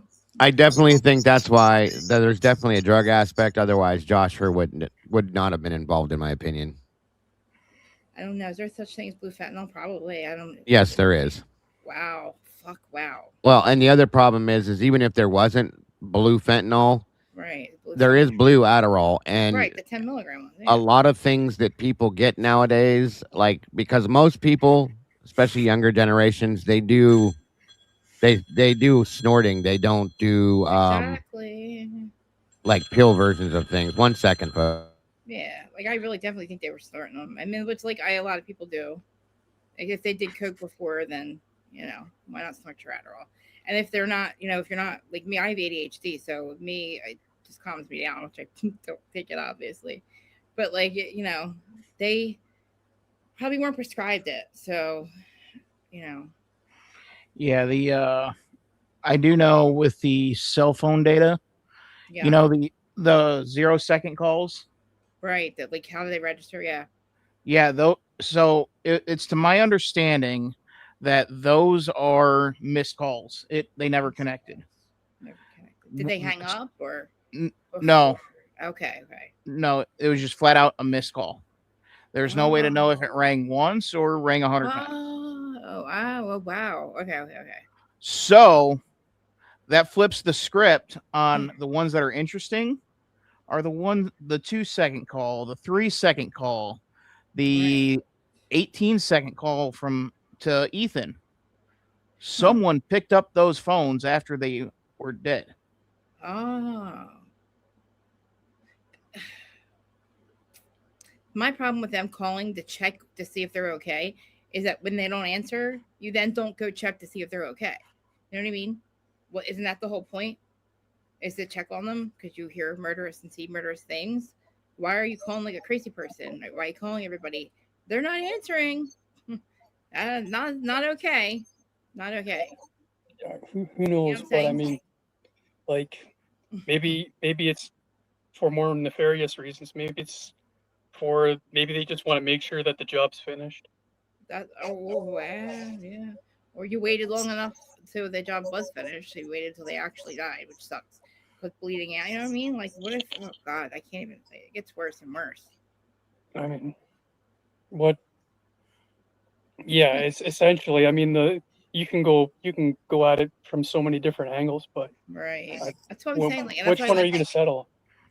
Right. That's why I like our chat and like this group because our speculation makes more sense than what they tell us. So what their narrative doesn't make any sense. The ones that we come at them with could make sense. It could go out different ways. You know what I mean? Well, I mean, depends on what way your brain makes sense, I guess. Like just the bigger picture, all of it, like 30,000 feet. Like somebody's 5 agencies are not calling out the obvious 911 delay and the lies about sleeping and we weren't on our phones, but you were.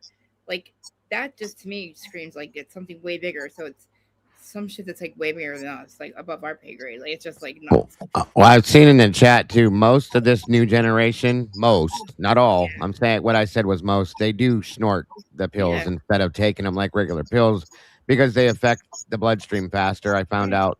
So again, I think that a lot of times they may sell this stuff pre-crushed because they know people are going to take it that way. And I gotta wonder if it's mixed with other stuff. And if it is, could, yeah. that could be where that comes into play. But there was nothing listed on the tox report about fentanyl or anything like that. Oh, okay. But Shit. there's also things that we've been told that end up not being true. So we don't know if it's real or if it's not real. So that's the problem. Yeah. I'm sure there's more coming. We still got a little bit more in these documents to break down. And I know we're getting closer now to the original timeline of when this first went down. Now that we're going backwards, and there's still more stuff to come.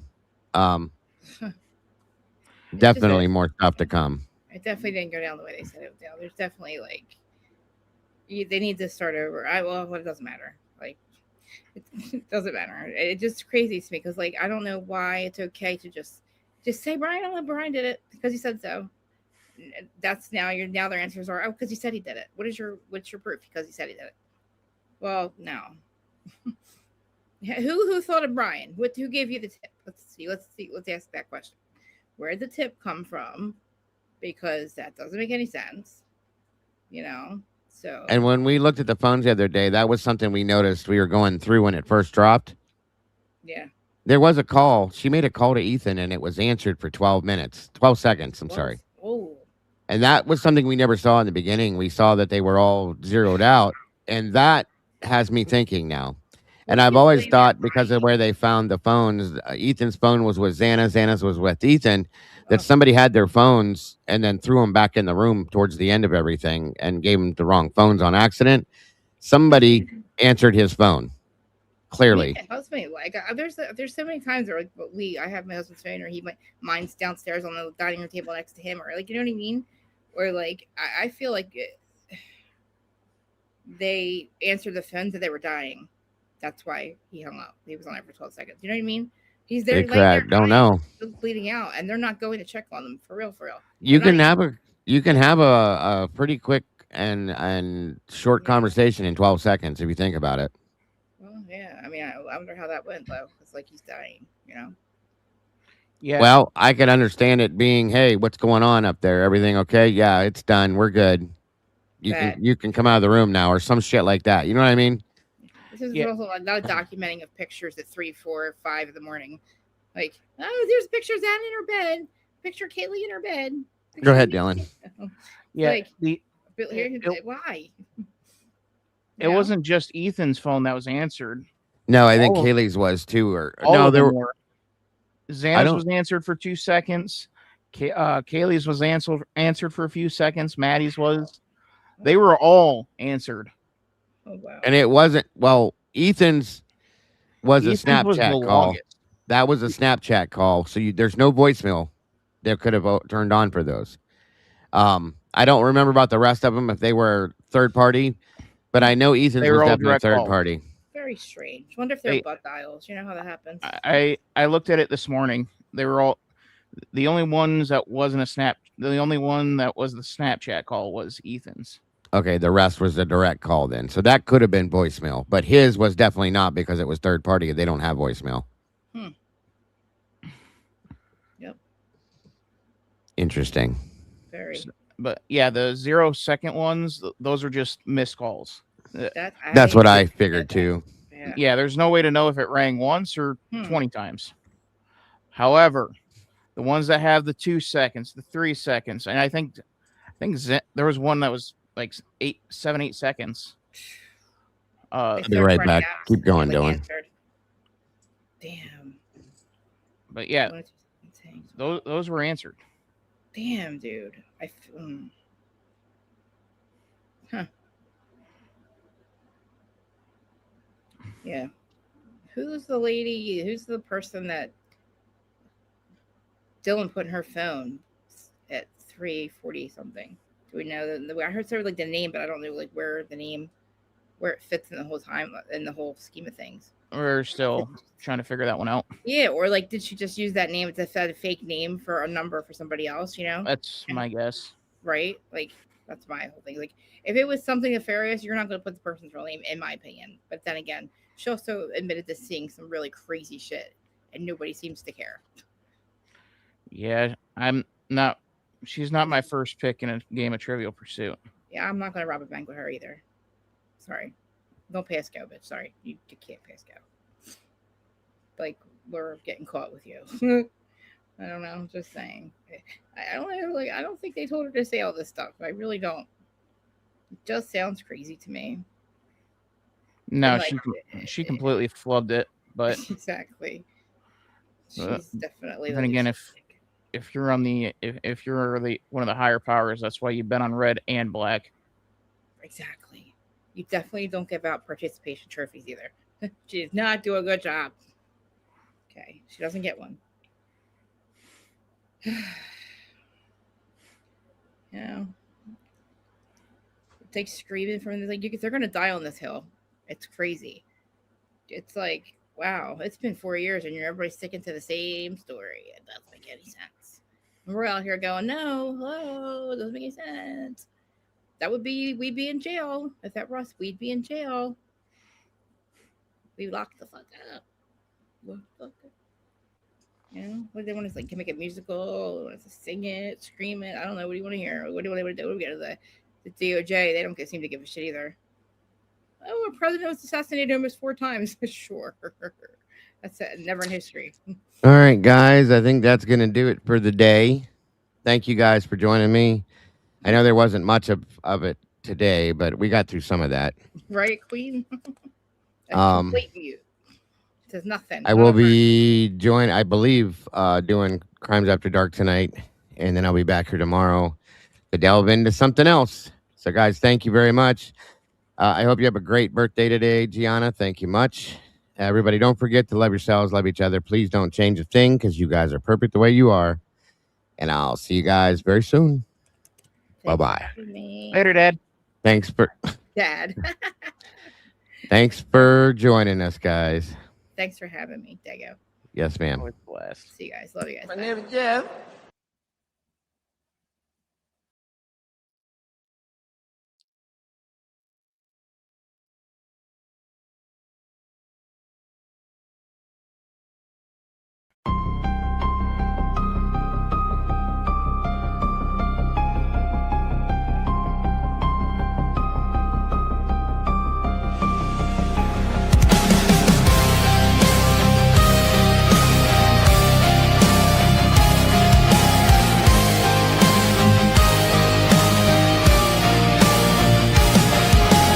Neon lights flicker like broken halos. Whispers gather in the smoke-filled air.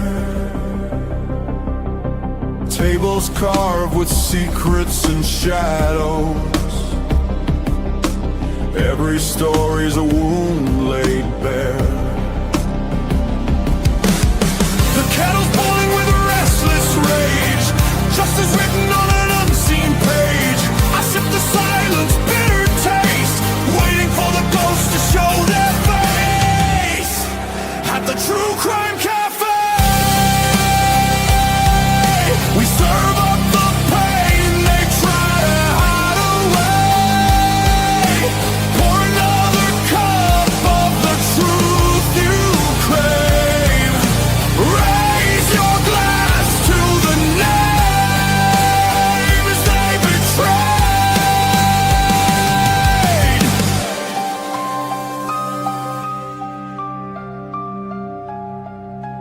Mirrors cracked, reflections are liars. Ashes fall where the guilty once stood. The jukebox hums like a funeral choir. Echoes pounding through the neighborhood. Every scar is a candlelit vow. We hunt the how, we demand the now. No more silence, no more disguise. We'll paint the night with sharpened cry. At the TruCrime Cafe, we serve up the pain they try to hide away. Pour another cup of the truth you crave. Raise your glass to the names they betrayed. This is not a sermon, it's a battlefield hymn, a requiem dripping from the bottle's rim. The guilty write stories in invisible ink, but we'll drag it all up from the edge of the brave.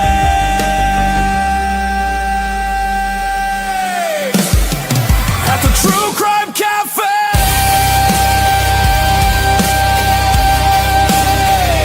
the reckoning burns like a black bouquet. Every shadow